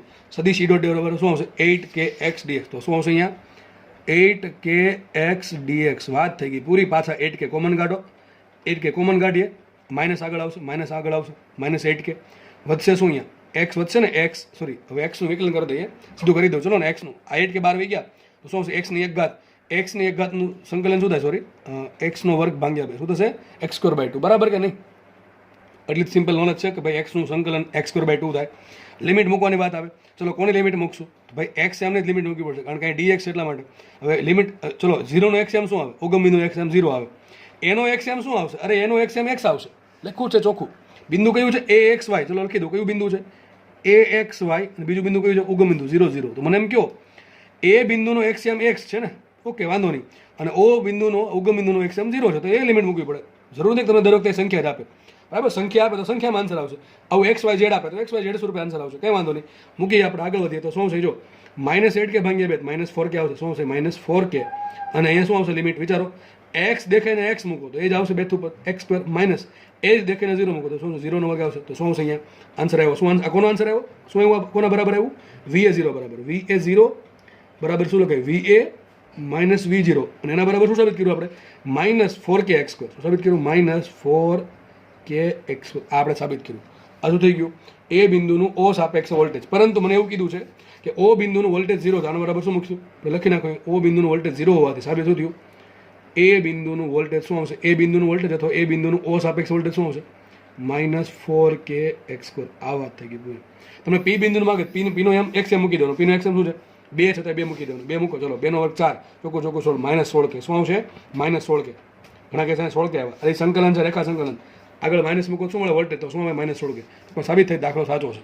બરોબર? તો દાખલો ઘણો સારો દાખલો છે. આઈ થિંક તમને એક દાખલામાં ઘણા બધા કોન્સેપ્ટ શીખવા મળ્યા છે મેથેમેટિકલી. બરાબર? દાખલા સારા છે. આવા દાખલા પૂછાય તો હેન્ડલ કરતા હવે આવડવું જોઈએ. બરાબર? દાખલો ઘણો સારો છે. હજી કહું છું કેલ્ક્યુલેશન પાર્ટ વાઇઝ. બાકી મેથ્સ વાળાને તો અઘરું કંઈ લાગશે નહીં. કદાચ હું નીટ વાળા માટે બોલું છું બધું કે દાખલો કદાચ આવો આવે સંકલનનો તો થોડુંક તો આપણને હેન્ડલ કરતા આવડી જવું જોઈએ. અને બહુ એટલું બધું અઘરું નથી. જે લોકો શરૂઆતથી જ સંકલન વિકલનના દાખલા સોલ્વ કરતા આવ્યા છે જાતે થોડાક આમ તો એ લોકોને કંઈ વાંધો નહીં આવે. જેને કોને હજી સંકલન વિકલનમાં તકલીફ પડે છે એના માટે થોડીક હજી ગંભીર સમસ્યાઓ છે. કારણ કે ઘણા જ બધા ચેપ્ટરમાં આ વસ્તુ આવશે. બરાબર? પછી બોર્ડ હોય, ગુજકેટ હોય કે જીનીટ હોય એમાં સંકલન વિકલન આવવાનું છે બેઝિક લેવલનું. બરાબર? મેથ્સવાળા જે સંકલન વિકલન ભણે છે એ લેવલનું નહીં આવે. જોકે મેથ્સવાળાને એવું નથી કે 12મા સુધી સંકલન વિકલન આવશે. એમ તો હું એમ જ કહી શકું કે 1000 સંકલન વિકલન તમે જે ભણો છો ખાસ મેથ્સવાળા એ હકીકત કાંઈ નથી. તમે જ્યારે એન્જિનિયરિંગમાં જશો ત્યારે સાચું સંકલન વિકલન આવશે. જસ્ટ તમારે અત્યારે બસ પાયો છે. વિચારો તમે હજી અત્યારે જેને લોકોને આવે છે 12મા ધોરણમાં સંકલન વિકલન એ અત્યારે અઘરું લાગતું હોય છે. તો તમે જ્યારે કોલેજમાં જશો ત્યારે સબ્જેક્ટ આવશે મેથ્સ 1, મેથ્સ 2, મેથ્સ 3, મેથ્સ 4. બરાબર છે? તો મેથ્સ 4 સુધી સબ્જેક્ટ આવશે ને એમાં તમારે બહુ આવું પણ આવશે ડબલ ઇન્ટિગ્રેશન. બરાબર છે? અને આપણને ખબર છે તમે આ ટાઈપના પદ આવે d²x/dy². આખું વિકલ સમીકરણ આવશે. જસ્ટ તમારે ચલો આવું પડશે d²x/dy² કંઈક સમથિંગ છે એનું આખું સોલ્યુશન આવશે. ટૂંકમાં વિકલ સમીકરણનું સોલ્યુશન આવશે. ભવિષ્યમાં તમે આવું બધું ભણશો. બરાબર? ચિંતા ના કરવી. ભવિષ્યની વાત છે. ભવિષ્ય પર છોડી દેવી. બરાબર છે? પણ નીટવાળાને ખાસ બહુ ગભરાવાની જરૂર છે ને. એકદમ બેઝિક લેવલનું અત્યારે આવે છે અને સિમ્પલ આટલું તો તમને શીખવાડ્યું છે. આટલું તો આવડી જવું છે. બરાબર? જસ્ટ ખાલી સંકલનના સિમ્પલ બે નિયમ છે. વિકલનના જે અમુક નિયમ છે અને ખાસ લિમિટ છોડતા સંકલનમાં ભૂલ પડવી જોઈએ નહીં. પહેલાં અપર લિમિટ માઇનસ કરીને લોઅર લિમિટ. બરાબર? આગળ વધીએ આપણે. હવે છે ને તમને તમારી સ્ક્રીન પર દાખલા દેખાશે. દાખલાની રકમ દેખાશે ઓપ્શન સહિત. તમારે જે બી દાખલા મેં તમને અત્યારે સમજાવ્યા છે કોન્સેપ્ટ. બરાબર? એ દાખલાના આધારે બધા દાખલા ફરજિયાત ગણવાના છે. બધા દાખલા ફરજિયાત ગણવાના છે. જોકે એમાં ઓપ્શન પણ છે અને એનો આન્સર પણ છે. બની શકે કદાચ આન્સર ખોટો હોય. બની શકે કદાચ બને તો કોમેન્ટમાં લખી નાખો સર આ આન્સર આમાં અલગ આવે છે. પણ લગભગ નહીં બને. લગભગ સાચા આન્સર જ છે. પણ કદાચ બને તોની વાત છે. બરાબર છે? તો જે દાખલા દેખાય છે 1 બાય 1 જે પણ દાખલા છે જેટલી સંખ્યામાં એ દાખલા તમારે ફરજિયાત ગણવાના છે. બધાએ પોતાની બુકમાં બરાબર છે લખવાના છે અને ગણવાના છે. દાખલા લાસ્ટ એક્ઝામ્સમાં પૂછાયેલા દાખલા છે. બરાબર છે? એટલે પ્રેક્ટિસ કરો એટલે આપણે ખબર પડે આપણે લેવલ કયું ભણાવીએ છીએ તમને. બરાબર ને? કેવું પૂછાય છે. છતાં પણ આપણને ટૂંકમાં આવડી જવું જોઈએ. ઇન શોર્ટ આવડી જવું જોઈએ બધા લોકોને. સિમ્પલ દાખલા અત્યારે જે ભણ્યા છે એના આધારિત જ છે. આ બે દાખલા જે છે વ્યવસ્થિત ભણ્યા હશો તમને કોઈ વાંધો નહીં આવે આ દાખલામાં. બરાબર છે? તો હવે તમે તમારો જેવું લાગે કે સ્ક્રીન છે એને વિડીયો છે પોઝ કરો, રકમ લખો અને ટ્રાય કરો. બરાબર છે કે નહીં? બધા લોકોએ ફરજિયાત દાખલા ગણવાના છે. મેક્સિમમ બેનિફિટ તમારે લેક્ચર્સમાંથી કાઢવો હોય તો. ઓકે? ચલો આપણે આગળ વધશું. આ દાખલા ગણાય છે પછી તમારે આગળની થિયરી જોવાની છે.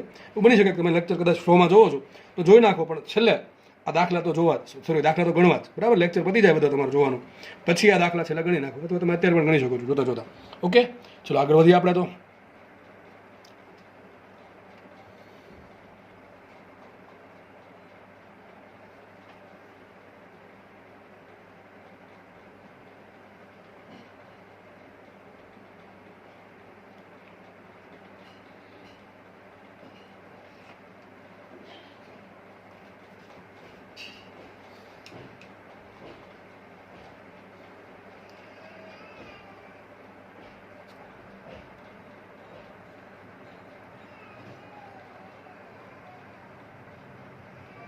ચલો આપણે આગળ વધશું હવે.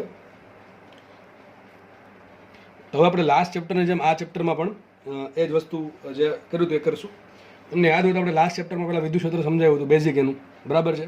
ત્યારબાદ આપણે અલગ અલગ વસ્તુ માટે વિદ્યુત ક્ષેત્ર કઈ રીતે મળે. જેમ કે બિંદુ વિદ્યુત ભાર મળે, ડાયપોલ માટે, પછી પૃષ્ઠ માટે સળિયા વડે, નક્કર ગોળા વડે. બરાબર છે? પછી સુવાહક કવચ વડે. ટૂંકમાં આ પ્રમાણે આપણે અલગ અલગ પદાર્થો માટે વિદ્યુત ક્ષેત્રના સૂત્રોને સાબિત કર્યા હતા, એના ગ્રાફ દોર્યા હતા. અને મને આઈ હોપ કે તમને બધું યાદ હશે. તો સેમ આ રીતે પણ આપણે અહીંયા અલગ અલગ પદાર્થ માટે આપણે વિદ્યુત સ્થિતિમાનની ગણતરી કરશું, બરાબર છે. અલગ અલગ પદાર્થ માટે એટલે કે અલગ અલગ તંત્ર માટે વિદ્યુત સ્થિતિમાનની ગણતરી કરશું. ચલો, પણ એક વસ્તુ આપણે બેનિફિટ થશે કે ત્યાં વિદ્યુત ક્ષેત્ર છે ને સદિશ રાશિ હતી, એટલે આપણે એ પણ જોવું પડતું હતું કે વિદ્યુત ક્ષેત્ર કેટલું છે અને સાથે સાથે એ પણ જોવું પડતું કઈ દિશામાં છે, બરાબર છે. તો આ બધી વસ્તુનો ખ્યાલ ત્યાં આપણે વિદ્યુત ક્ષેત્રમાં રાખવો પડતો હતો. અહીંયા જસ્ટ એવું કંઈ નહીં આવે. આપણને ખબર છે વિદ્યુત સ્થિતિમાન છે, વોલ્ટેજ જે છે, પોટેન્શિયલ જે છે એ એક અદિશ રાશિ છે. તો જસ્ટ ખાલી આનું મૂલ્ય આવશે. એમાં પહેલી સિમ્પલ થિયરી છે કે તમારા બોર્ડમાં પણ આવતી હશે આ થિયરી. શું છે થિયરી? ટાઇટલ કે બિંદુવત વિદ્યુતભાર ક્યુ વડે ઉદ્ભવતું વિદ્યુત સ્થિતિમાન, એટલે કે વિદ્યુતભાર ક્યુ મૂકેલો છે કોઈ જગ્યાએ, માનો કે વિદ્યુતભાર ક્યુ મૂકેલો છે, તો એની આજુબાજુ ધારો કે મારે આર અંતરે રહેલું કોઈ બિંદુ છે, ત્યાં વિદ્યુત સ્થિતિમાન કેટલું છે શોધવું છે. જો સેમ વસ્તુ તમને મેં કીધું હતો કે વિદ્યુતભાર ક્યુથી ધારો કે કોઈ બિંદુ પી છે આર અંતરે, તો વિદ્યુત ક્ષેત્ર શોધવા માટે તમને કીધું એક વસ્તુ યાદ કરો. વિદ્યુત ક્ષેત્ર શોધવા માટે તમને એક વસ્તુ કીધી હતી, મેં તમને એવું કીધું હતું કે ઘણા લોકો ભૂલી જશે. એ વસ્તુ એ હતી કે વિદ્યુત ક્ષેત્ર શોધવાનું આવે, જે બિંદુ પર વિદ્યુત ક્ષેત્ર શોધવાનું હોય ત્યાં શું મૂકી દેવાનું, ફટાક દઈને એક +1 કુલમ વિદ્યુતભાર મૂકી દેવાનો. અને આ +1 કુલમ વિદ્યુતભાર કેટલું બળ લાગે છે, +1 કુલમ વિદ્યુતભાર પર કેટલું બળ લાગે છે આપેલ તંત્ર વડે, એને શું કહેવાય? વિદ્યુત ક્ષેત્ર કહેવાય. પણ અહીંયા વિદ્યુત સ્થિતિમાન છે. ચલો વિદ્યુત સ્થિતિમાન આપણે ગણતરી કરીએ. તો માનો કે વિદ્યુતભાર ક્યુ છે, તો કે આપણે અહીંયા ઉગમ બિંદુ પર મૂકેલો, જસ્ટ સમજણ માટે અથવા સિમ્પ્લિફિકેશન માટે, આપણે સરળતા રહે એટલા માટે ગણતરીમાં. તો વિદ્યુતભાર ક્યુ છે, સપોઝ કે ઉગમ બિંદુ ઓ પર મૂકેલો છે, બરાબર છે.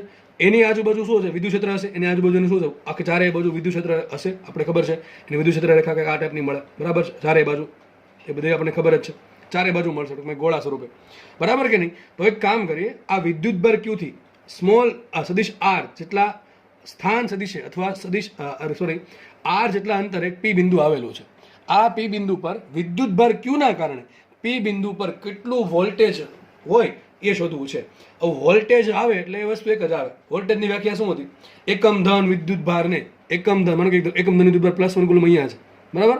અને અનંત અંતરેથી વિદ્યુત ક્ષેત્રના એટલે કયું બિંદુ? વિદ્યુત ક્ષેત્ર કોણ ઉત્પન્ન કરે? ક્યુ ઉત્પન્ન કરે. જો વિદ્યુત ક્ષેત્ર કોણ ઉત્પન્ન કરે? ક્યુ ઉત્પન્ન કરે. વોલ્ટેજ ક્યાં ઉત્પન્ન છે? પી બિંદુ પર. હવે વ્યાખ્યાનું છે એકમ ધન વિદ્યુતભાર એટલે +1 કુલમને અનંત અંતરે તમારે લાવવાનો છે. ગતિ કરાવતો કરો તો ક્યાં લાવવાનો છે? પી બિંદુ પર લાવવાનો છે. તો એના માટે વિદ્યુત ક્ષેત્રની વિરુદ્ધમાં જે કાર્ય કરવું પડે એને શું કહેવાય? પી બિંદુ આગળનું વોલ્ટેજ કહેવાય, બરાબર કે નહીં? તો આપણે સૂત્ર આપણને ખબર છે કે પી બિંદુ આગળનું વોલ્ટેજ કોની સાપેક્ષે કઈ ના હોય તો શું છે? ઇન્ફિનિટી. તો વીપી ઇન્ફિનિટી લખો તો સિમ્પલ વીપી લખો, બે સરખું થઈ ગયું. તો પી બિંદુનું વોલ્ટેજ શું હશે? વીપી બરાબર સૂત્ર બધાને આવડવું જોઈએ, -ઇન્ફિનિટી ટુ પી સદિશ E ડોટ dr. આ ખબર ન હોય તો લેક્ચર રહેવા દેવો, એના પહેલાં આગળનો લેક્ચર જોઈ લેવું. તો -ઇન્ફિનિટી ટુ પી સદિશ E ડોટ dr. ચલો તમે આ સોલ્વ કરી નાખો, આટલું સોલ્વ કરી નાખો તો તમને પી બિંદુ પાસે વોલ્ટેજ મળી જાય. બસ આટલી આપણે ગણતરી કરવાની છે. હવે આમાં પ્રશ્ન થાય, સર આમાં વિદ્યુત ક્ષેત્ર આવે છે, એ વિદ્યુત ક્ષેત્ર ઉત્પન્ન કોણ કરશે? જો આ તો અહીંયા તો કાંઈ નહીં, જો અહીંયા કંઈ નહીં, ખાલી પી બિંદુ જ છે. અહીંયા કોઈ પણ ટાઈપનો વિદ્યુતભાર છે નહીં, આ જસ્ટ વોલ્ટેજ છે ભાઈ. વિદ્યુત ક્ષેત્ર થોડું છે. વિદ્યુત ક્ષેત્ર હોય તો તમારે +1 કુલમ મૂકવો પડે. આ તો ભાઈ વોલ્ટેજ છે, વોલ્ટેજમાં કંઈ મૂકવું થતું નથી. જસ્ટ તમારે જોવું પડે વિદ્યુત ક્ષેત્ર એ. જો વિદ્યુત ક્ષેત્ર હશે તો જ વોલ્ટેજ હશે, એ તો પાકું થઈ ગયું. વિદ્યુત ક્ષેત્ર 0 છે તો વોલ્ટેજ 0 હશે, એ આપણે ભવિષ્યમાં જોશું, બરાબર છે. અત્યારે આપણે ભણીએ છીએ શું કે વિદ્યુત ક્ષેત્ર આપ્યું હોય તો વોલ્ટેજ કેમ મળશે. હવે થોડાક દિવસો પછી આપણે એવું ભણશું કે વોલ્ટેજ આપ્યું હોય તો વિદ્યુત ક્ષેત્ર કઈ રીતે મળે. અને આઈ થિંક એ વધારે ઇઝી થશે, કારણ કે આમાં સદિશ રાશિ છે. જો સદિશ રાશિ છે, આપણે સદિશ રાશિ પરથી અદિશ રાશિ મેળવીએ છીએ, અને ત્યાં આપણે ઊંધું કરશું, અદિશ રાશિ પરથી સદિશ રાશિ મેળવશું ભવિષ્યમાં, બરાબર, થોડાક દિવસોમાં, બરાબર કે નહીં? તો એક કામ કરવું પડે, આપણે વિદ્યુત ક્ષેત્ર શોધવું પડે. આ વિદ્યુત ક્ષેત્ર ઉત્પન્ન કોણ કરશે? આ ભાઈ ઉત્પન્ન કરશે. આ ભાઈ ઉત્પન્ન કરશે કોણ? ક્યુ. જો ક્યુ જ નહીં હોય તો અહીંયા આજુબાજુ કંઈ વિદ્યુત ક્ષેત્ર જ નથી, તો ભાઈ અહીંયા કોઈ આપણે +1 કુલમ લાવવાનો કોઈ મતલબ જ નથી. કારણ કે વ્યાખ્યાનું છે એકમ ધન વિદ્યુતભારને અનંત અંતરથી પી અંતર સુધી લાવો, પી બિંદુ સુધી લાવો, પણ વિદ્યુત ક્ષેત્રની વિરુદ્ધમાં. પણ વિદ્યુત ક્ષેત્રની વિરુદ્ધ વિદ્યુત ક્ષેત્ર જ ના હોય તો લાવવાનો મતલબ શું છે? સમજ પડે કે નહીં? તો વિદ્યુત ક્ષેત્ર કોણ ઉત્પન્ન કરશે? આ કેપિટલ ક્યુ ઉત્પન્ન કરશે. કોણ ઉત્પન્ન કરશે? કેપિટલ ક્યુ વિદ્યુતભાર ઉત્પન્ન કરશે, બરાબર. આગળ વધીએ આપણે. તો એક કામ કરીએ, આપણે ગણતરીની સરળતા રહે એટલા માટે કામ કરીએ. આપણે આ લિમિટ શું મૂકી છે? -ઇન્ફિનિટી તો પી મૂકી છે, એને ઊંધી કરી નાખો તો શું લખાશે? આ માઇનસ ભળી ગયો આમાં તો શું છે? PT infinity. બધાની ખબર પડવી જોઈએ કે પીટી ઇન્ફિનિટી છે શું લખાય? -ઇન્ફિનિટી, બરાબર કે નહીં? તો આપણે આ સોલ્વ કરવાનું છે. હવે આ સોલ્વ કરો, આ સોલ્વ કરો, કે ફરક પડે નહીં. મેથમેટિક્સ સમજ કે બે સરખું છે, બરાબર. આગળ વધીએ આપણે. જુઓ તો હવે મારે સોલ્વ કરવાનું છે E ડોટ dr, બરાબર. પહેલાં એક કામ કરીએ, પહેલાં ડોટ ગુણાકાર કાઢી નાખીએ, કે ધ્યાન આપણને વધારે શું કહેવાય બીજે આપણે ધ્યાન કેન્દ્રિત કરી શકીએ. સદિશ E ડોટ dr, તો પહેલાં કામ કરીએ, ડોટ ગુણાકાર કરીને સદિશ કાઢી નાખીએ, એની ટોપી ઉપર ને કાઢી નાખીએ, બરાબર છે, કેપ. તો સદિશ ઈ ડોટ ડીઆર, હવે મારે ડોટ ગુણાકારનો મતલબ શું થાય લખ્યું છે સદિશ ઈ ડોટ ડીઆર બરાબર ઈ ડીઆર કોસ થીટા. શું લખાય ને ઈ ડીઆર કોસ થીટા. એના માટે મારે જોવું એ પડે કે સાહેબ ઈ અને ડીઆર વચ્ચે ખૂણો કેટલો છે. તો વિચારો આનો શું મતલબ થાય કે તમારે એકમ ધન વિદ્યુત ભારને પી થી ઇન્ફિનિટી લઈ જવો છે. જો આનો શું મતલબ થાય ઇન્ફિનિટીથી પી લાવો વિદ્યુત ક્ષેત્રની વિરુદ્ધમાં, અથવા તમે આમ વેચી શકો કે એકમ ધન વિદ્યુત ભારને પી થી ઇન્ફિનિટી પહોંચાડો વિદ્યુત ક્ષેત્રની મદદ વડે.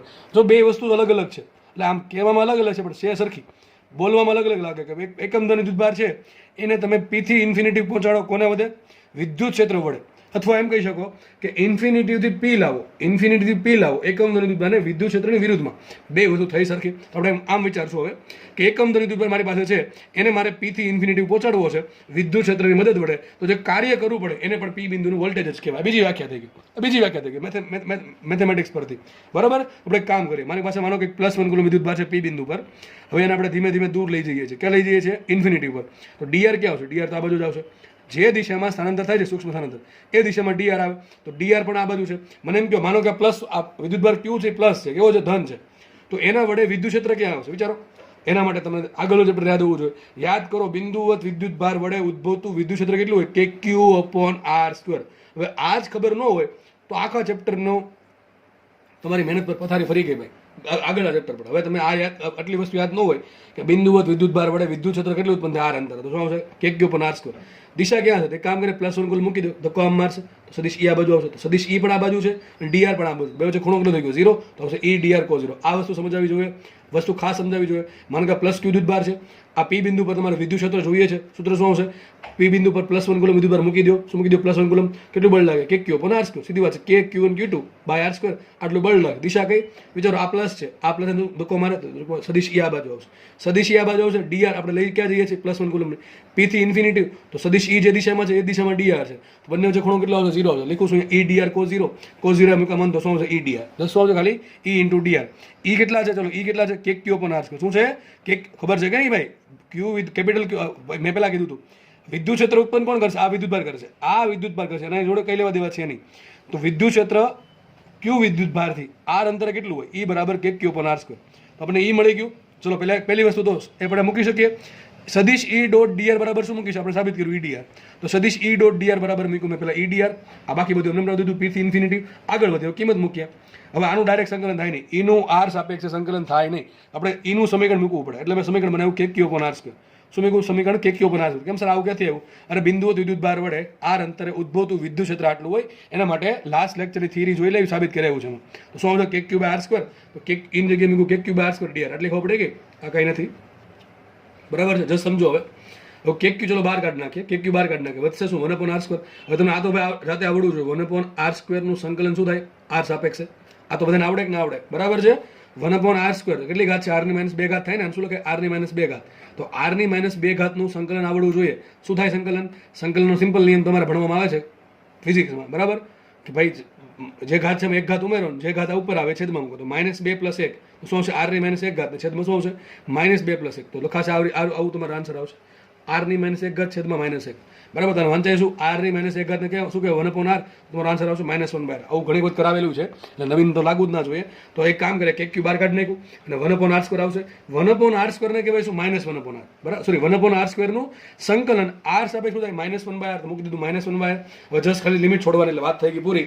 Q આગળ એમ રહેશે -1/R. તો આપણે એક કામ કરીએ, પેલા જે આર દેખાય ને શું કરીએ? ઇન્ફિનિટી મૂકી દઈએ. આર દેખાઈને શું મૂકી દઈએ? ઇન્ફિનિટી મૂકી દઈએ. તો -1/∞ આવશે. અને પછી માઇનસ કરીને લોઅર લિમિટ છોડવાની છે.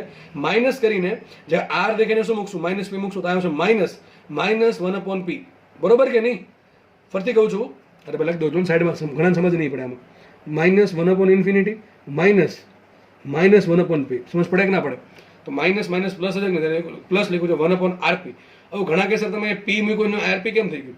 આ પી બિંદુ શું બતાવે છે? પી બિંદુ શું છે? પી બિંદુ છે અંતર. ક્યાંથી? અહીંથી ભાઈ અંતર છે. આર શું છે? અંતર છે. તો શું આવશે? પી બિંદુનું ક્યુ થી અંતર, એટલે ટૂંકમાં આટલું અંતર થયું, જસ્ટ આટલું અંતર. તો ત્યાં તમે આરપી લખો, સિમ્પલ આર લખો, ચાલશે. બરાબર. ટૂંકમાં ભાઈ હજી કહું છું, આર શું બતાવે છે? આર શું છે? અંતર છે ને. આર અંતર છે, ખબર છે આપણને. તો શું બતાવે કે ભાઈ આ ઉગમ બિંદુથી ઇન્ફિનિટી અંદર, તો 1/∞ માઇનસ પ્લસ ઉગમ બિંદુથી પી બિંદુ કેટલું? આર જ છે. બરાબર, એટલે આર નું આર જ રાખ્યું. ઘણા કે સર પી કેમ ન મૂક્યું, એટલા માટે કહું છું અંતર છે. પી તો બિંદુ છે, આપણે મૂકવાનું કોનું છે, અંતર મૂકવાનું છે, એટલા માટે મૂકું માઇનસ માઇનસ પ્લસ 1/r. તો વિચારો 1/∞ થઈ ગયા 0, -1/∞ થઈ ગયા 0, બરાબર છે. 0 + 1/r તો 1/r જ આવશે. સૂત્ર શું આવ્યું? વીપી બરાબર kq/r. આટલું બધાનો છેલ્લો જવાબ આટલો જ આવ્યો. સિમ્પલ. જો કેટલું ઇઝી છે, યાદ રાખવું. જો કેટલું ઇઝી છે. તો ખબર શું પડી આપણને? ખબર સર સિમ્પલ આટલી પડી ગઈ કે વિદ્યુતભાર ક્યુ છે, ત્યાંથી આર અંતરે કોઈ પણ દિશામાં આવેલું બિંદુ પી છે, ત્યાં વોલ્ટેજ સિમ્પલ કેટલું હોય? kq/r. ચલો કેટલું ઇઝી છે, સમજો. કાંઈ બીજું આવતું દિશા કઈ? અરે સાહેબ શું વાત કરો, વોલ્ટેજ તો અદિશ રાશિ છે, દિશા જ ના હોય તો ખાલી એટલું જ યાદ રાખવાનું. એટલું જ યાદ રાખવાનું. હું તમને શું કહું છું, વિદ્યુતભાર ક્યુથી કોઈ પણ બિંદુ લ્યો, અહીંયા લ્યો, અહીંયા લ્યો, અહીંયા લ્યો, આર અંતરે હોય કોઈ પણ દિશામાં, ટૂંકમાં ચારે બાજુમાં ગમે ના બિંદુ લઈ લો તમને તમારી ચાહત અનુસાર, કોઈ પણ બિંદુ ક્યુ વિદ્યુતભારથી આર અંતરે આવેલું હોય કોઈ પણ દિશામાં, તો ત્યાં વોલ્ટેજ સિમ્બલ કેટલો હશે? kq/r. કેટલું હશે? kq/r. અદિશ રાશિ, સદિશ રાશિ. સર વોલ્ટેજ છે, કાર્ય છે, એકમ ધન વિદ્યુતભાર પર થતું કાર્ય, તો કાર્ય તો અદિશ રાશિ છે, તો આપણે અદિશ રાશિ છે, બીજું કંઈ ના આવે, બસ આટલું વોલ્ટેજ છે એટલું કહી શકાય. આટલું વોલ્ટેજ છે એમ કહી શકાય. હવે જો કે તો હંમેશા ધન હોય. અંતર, આ અંતર છે ભાઈ, અંતર છે. આ શું છે? અંતર છે. અંતર પણ ધન હોય. વધો વિદ્યુતભાર યાદ રાખજો ભાઈ, બહુ મહત્વની વાત કહું છું. હવે વિદ્યુતભાર ક્યુ આપણે ખબર છે, દળ હોય, દળ તો ચલો દળ ધને હોય ને ઋણે હોય, પરંતુ સોરી હું શું બોલું છું, દળ છે, દળ ઓલવેઝ ધન જ હોવાનું, એટલે એમાં કંઈ વિચારવાનું જાજુ ના આવે. પરંતુ અહીંયા વિદ્યુતભાર છે, તો વિદ્યુતભાર તો ધને હોય ને ઋણે હોય, તો આપણને એટલી ખબર પડે વિદ્યુતભારના કારણે, ક્યુ વિદ્યુતભારના કારણે આર અંતરે વોલ્ટેજ કેટલું મળે? kq/r. શું મળે? kq/r. આ ક્યુ શું કામ આવ્યો? કારણ કે એ પોતે વિદ્યુત ક્ષેત્ર ઉત્પન્ન કરે છે. ક્યુ શું કામ આવ્યો? અહીંયા જે વિદ્યુત ક્ષેત્ર ઉત્પન્ન કરે છે એ વિદ્યુતભારને ભાંગ્યા આર શું છે? ક્યુ વિદ્યુતભારના કારણે તમારે કયા બિંદુએ વોલ્ટેજ શોધવું છે, એક બિંદુનું ક્યુથી અંતર. ભાઈ ખાસ સમજો, જે સૂત્ર આવે ને ટર્મિનોલોજી, શું કહેવાય? ટર્મિનોલોજી એટલે કે જે શું કહેવાય, સૂત્રમાં જે પદ આવે છે ને એને ખાસ માહિતી બધી હોવી જોઈએ. કઈ વસ્તુ શું કહેવા માંગે છે? ક્યુ શું છે? જે વિદ્યુતભારના કારણે વિદ્યુત ક્ષેત્ર ઉત્પન્ન થાય છે એ છે ક્યુ વિદ્યુતભાર. અને આર શું છે? ક્યુ વિદ્યુતભારથી કેટલા અંતરે તમારે વિદ્યુત સ્થિતિમાન શોધવું છે એ અંતર છે આર. બરાબર? કે તો ખબર જ છે, તો આમ પણ લખાય વાન ઘણા કહે સર આ શું કેને શું લખાય? 1/4πε. ઘણું સૂત્ર આવું તમને જોવા મળે. ક્યુના છેદમાં 4πε0 આ સિમ્પલ વસ્તુ થઈ ગઈ. આપણે હતા અહીંયા જો વિદ્યુતભાર ક્યુ હોય, વિદ્યુતભાર ક્યુ ધન હોય તો વોલ્ટેજ ધન મળે. સિમ્પલ વાત છે. કે ને આર તો ધન જ હોવાના. જો ક્યુ ધન થશે તો વોલ્ટેજ ધન થશે, અને ક્યુ ઋણ થાય તો વોલ્ટેજ ઋણ થાય. વોલ્ટેજ ઋણનો મિનિંગ મેં તમને કાલે કીધેલો છે. વોલ્ટેજ ઋણ ને ધન હોય અને કાર્ય છે ટાઈપનું. કાર્ય ધન ને ઋણ શું થાય તમને ખબર છે? બરાબર છે. બળની દિશામાં કાર્ય થતું હોય, સોરી બળની દિશામાં સ્થાનાંતર થાય તો કાર્ય ધન આવે, અને બળની વિરુદ્ધ દિશામાં જો કાર્ય થાય તો કાર્ય કેવો છે? ઋણ આવશે. તે પ્રમાણે વોલ્ટેજ એક ટાઈપનું કાર્ય જ છે, તો ધન ઋણ હોઈ શકે. બરાબર? પણ કોઈને દિશા ના હોય, તમે એમ ના કહી શકો કે આ દિશામાં વોલ્ટેજ છે એક્સ દિશામાં આટલું છે, વાય દિશામાં, એવું ના હોય. વોલ્ટેજ પોઈન્ટ પર ડિપેન્ડ કરે, કયા પોઈન્ટ પર. બરાબર છે? તો વીપી બરાબર આવશે kq/r². અદિશ રાશિ છે, વિદ્યુતભાર ક્યુ ધન હશે તો વોલ્ટેજ ધન આવશે, વિદ્યુતભાર ક્યુ ઋણ હોય તો વોલ્ટેજ ઋણ આવશે. જેમ કે ઇલેક્ટ્રોનનું વોલ્ટેજ ઋણ હોય. બરાબર? ઇલેક્ટ્રોન વડે કોઈક અંતરે વોલ્ટેજ ઋણ મળે. એટલે ખબર પડી ગઈ. હવે ફટાફટ આપણે ગ્રાફ ડ્રો કરી નાખીએ. જો કે ગ્રાફ તો તમને ખબર પડી જ ગઈ શું આવે. જો આપણે આગળના ચેપ્ટરમાં ભણાવ્યું હતું, જો કે સેમ ગ્રાફ દોરાયો હતો તમને વિદ્યુત ક્ષેત્રનો. હમણાં કીધું હતું કે બિંદુવત વિદ્યુતભાર વડે ઉદ્ભવતું વિદ્યુત ક્ષેત્ર કેટલું? kq/r². તો લખાઈશું E પ્રપોર્શનલ ટુ 1/r². જેમ અંતર વધે એમ અંતરના વર્ગના વ્યસ્ત પ્રમાણે વિદ્યુત ક્ષેત્ર ઘટતું હોય. ટૂંકમાં વિદ્યુત ક્ષેત્ર આ પ્રમાણે બહુ ફટાફટ ઘટશે. બરાબર છે? પણ વોલ્ટેજ જો કોના પર ડિપેન્ડ કરે? વોલ્ટેજ સૂત્ર એવું kq/r. તો સૂત્ર શું છે? V proportional two 1/r. તો બધું આવું બધું પૂછાય ભાઈ, આવું બધું પૂછાય કંઈક માર્ક્સમાં, બોર્ડમાં, ગુજકેટમાં, ક્યારેક જીનીટમાં આવી જાય તો વાંધો નહીં. બરાબર? આપણને ઓકે. આટલી વસ્તુ પર તમે આલેખ તો દોરી શકો. બરાબર છે? V પ્રપોર્શનલ ટુ 1/r અને E પ્રપોર્શનલ ટુ 1/r². બરાબર છે? આ ઘટે કઈ દે? અંતરના વ્યસ્ત પ્રમાણમાં. આ ઘટે અંતરના વર્ગના વ્યસ્ત પ્રમાણમાં. વિચાર કરો, તમે અંતર ડબલ કરશો ને તો વોલ્ટેજ અડધું થઈ જશે, પણ વિદ્યુત ક્ષેત્ર થઈ જાય ચોથા ભાગનું. વિચારો 2/4. એટલે ફટાફટ કોણ ઘટે? વિદ્યુત ક્ષેત્ર ફટાફટ ઘટશે, કારણ કે 1/r². વિચાર કરો તમે કેટલું સ્ટીપલી ઘટે. એમ અંતર તમે 3 ગણું, ત્રીજા ભાગનું કર્યું અંતર, સોરી ફરીથી બોલું છું, અંતર તમે 3 ગણું કરી નાખશો તો વોલ્ટેજ ત્રીજા ભાગનું થઈ જશે, પણ વિદ્યુત ક્ષેત્ર થઈ જશે 9મા ભાગનું. તો વિચારીને જુઓ, ફટાફટ ઘટે. અંતર તમે 4 ગણું કર્યું તો વોલ્ટેજ ચોથા ભાગનું થયું, પણ વિદ્યુત ક્ષેત્ર 16મા ભાગનું. બહુ ઘટી જાય. 16મા ભાગ એટલે કેટલો બધો ઘટી ગયો વિચારો તમે. તો બેનો આલેખ આ ટાઈપનો આવશે. બરાબર છે?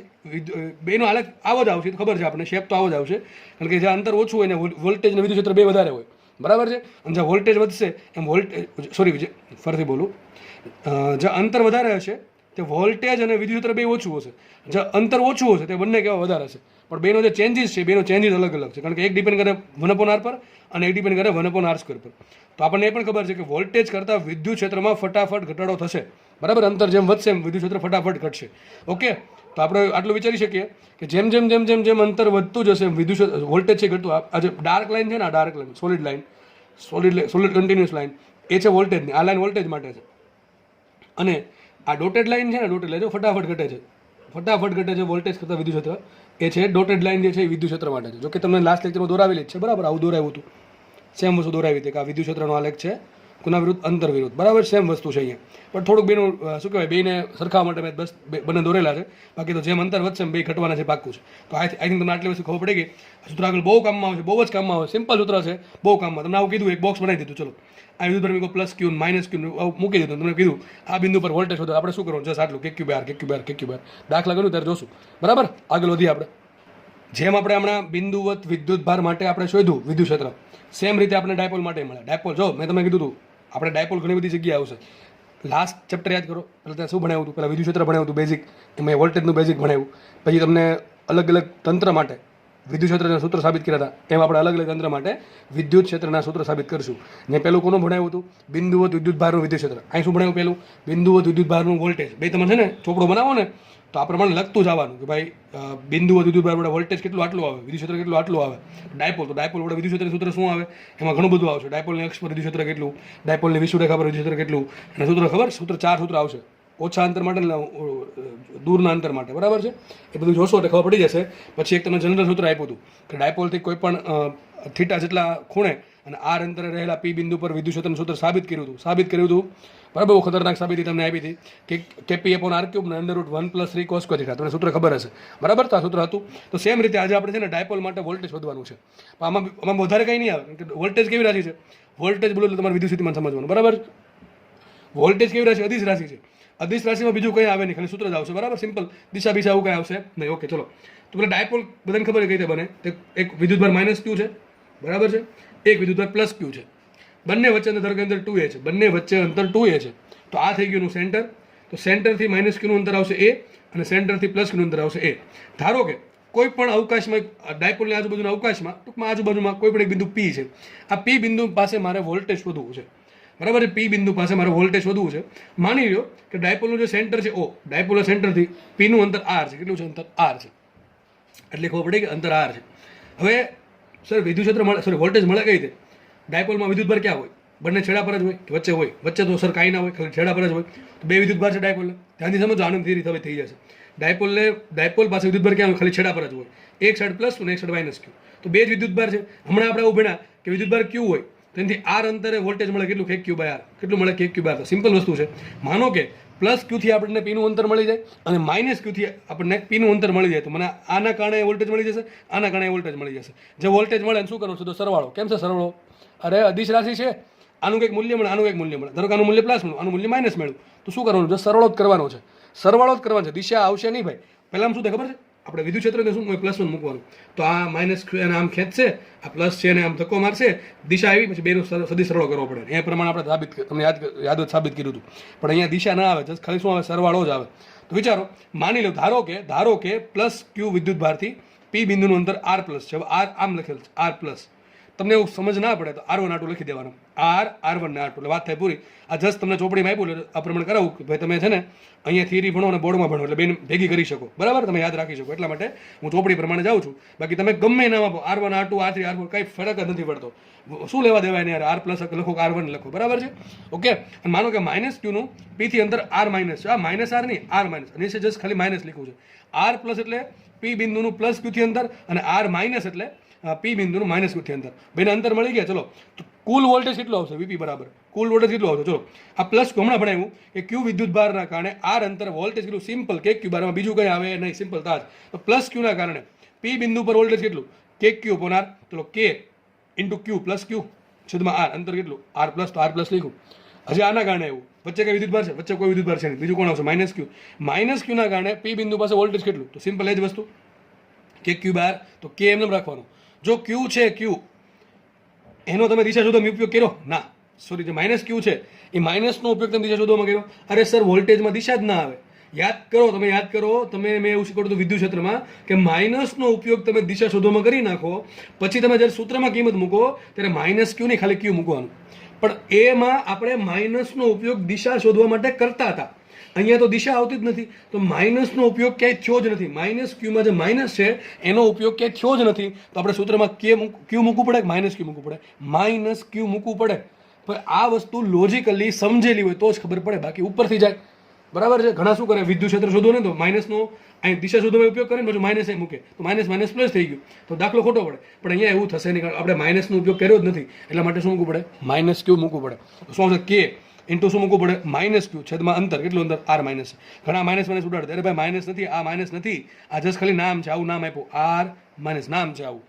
એમાં સમજવાનું પડે. મેં તમને શું કીધું? પ્લસ R1 R2 મૂકી દે, વાત થાય પૂરી. બરાબર? સૂત્ર મળી ગયું આપણને. મેં તમને પહેલાં કીધું હતું કે ઋણ વિદ્યુત ભારના કારણે વોલ્ટેજ ઋણ મળે, ધનના કારણે ધન મળશે. બરાબર? કરવાનો બેનો સરવાળો તો સિમ્પલ બે કોમન સોલ્વ છે. કે ક્યુ કોમન આવશે ત્યારે વધે શું? અહીંયા વચ્ચે જો 1/r પ્લસ 1/r પ્લસ, અહીં શું છે? Minus 1/r minus. લસા લે તો r માઇનસ અહીંયા આવશે, r પ્લસ અહીંયા આવશે, છેદમાં બેનો ગુણાકાર. સિમ્પલ થઈ ગયો. આવું હવે મેથેમેટિકલી છે ને અહીંથી એક લંબ દોરવાનો, લગભગ આ અંતર બધા સરખા આવશે. બરાબર છે? પણ એ લાગુ પડે. હવે આ સૂત્ર થઈ ગયું કોમન, બસ આ વાત થઈ ગઈ પૂરી.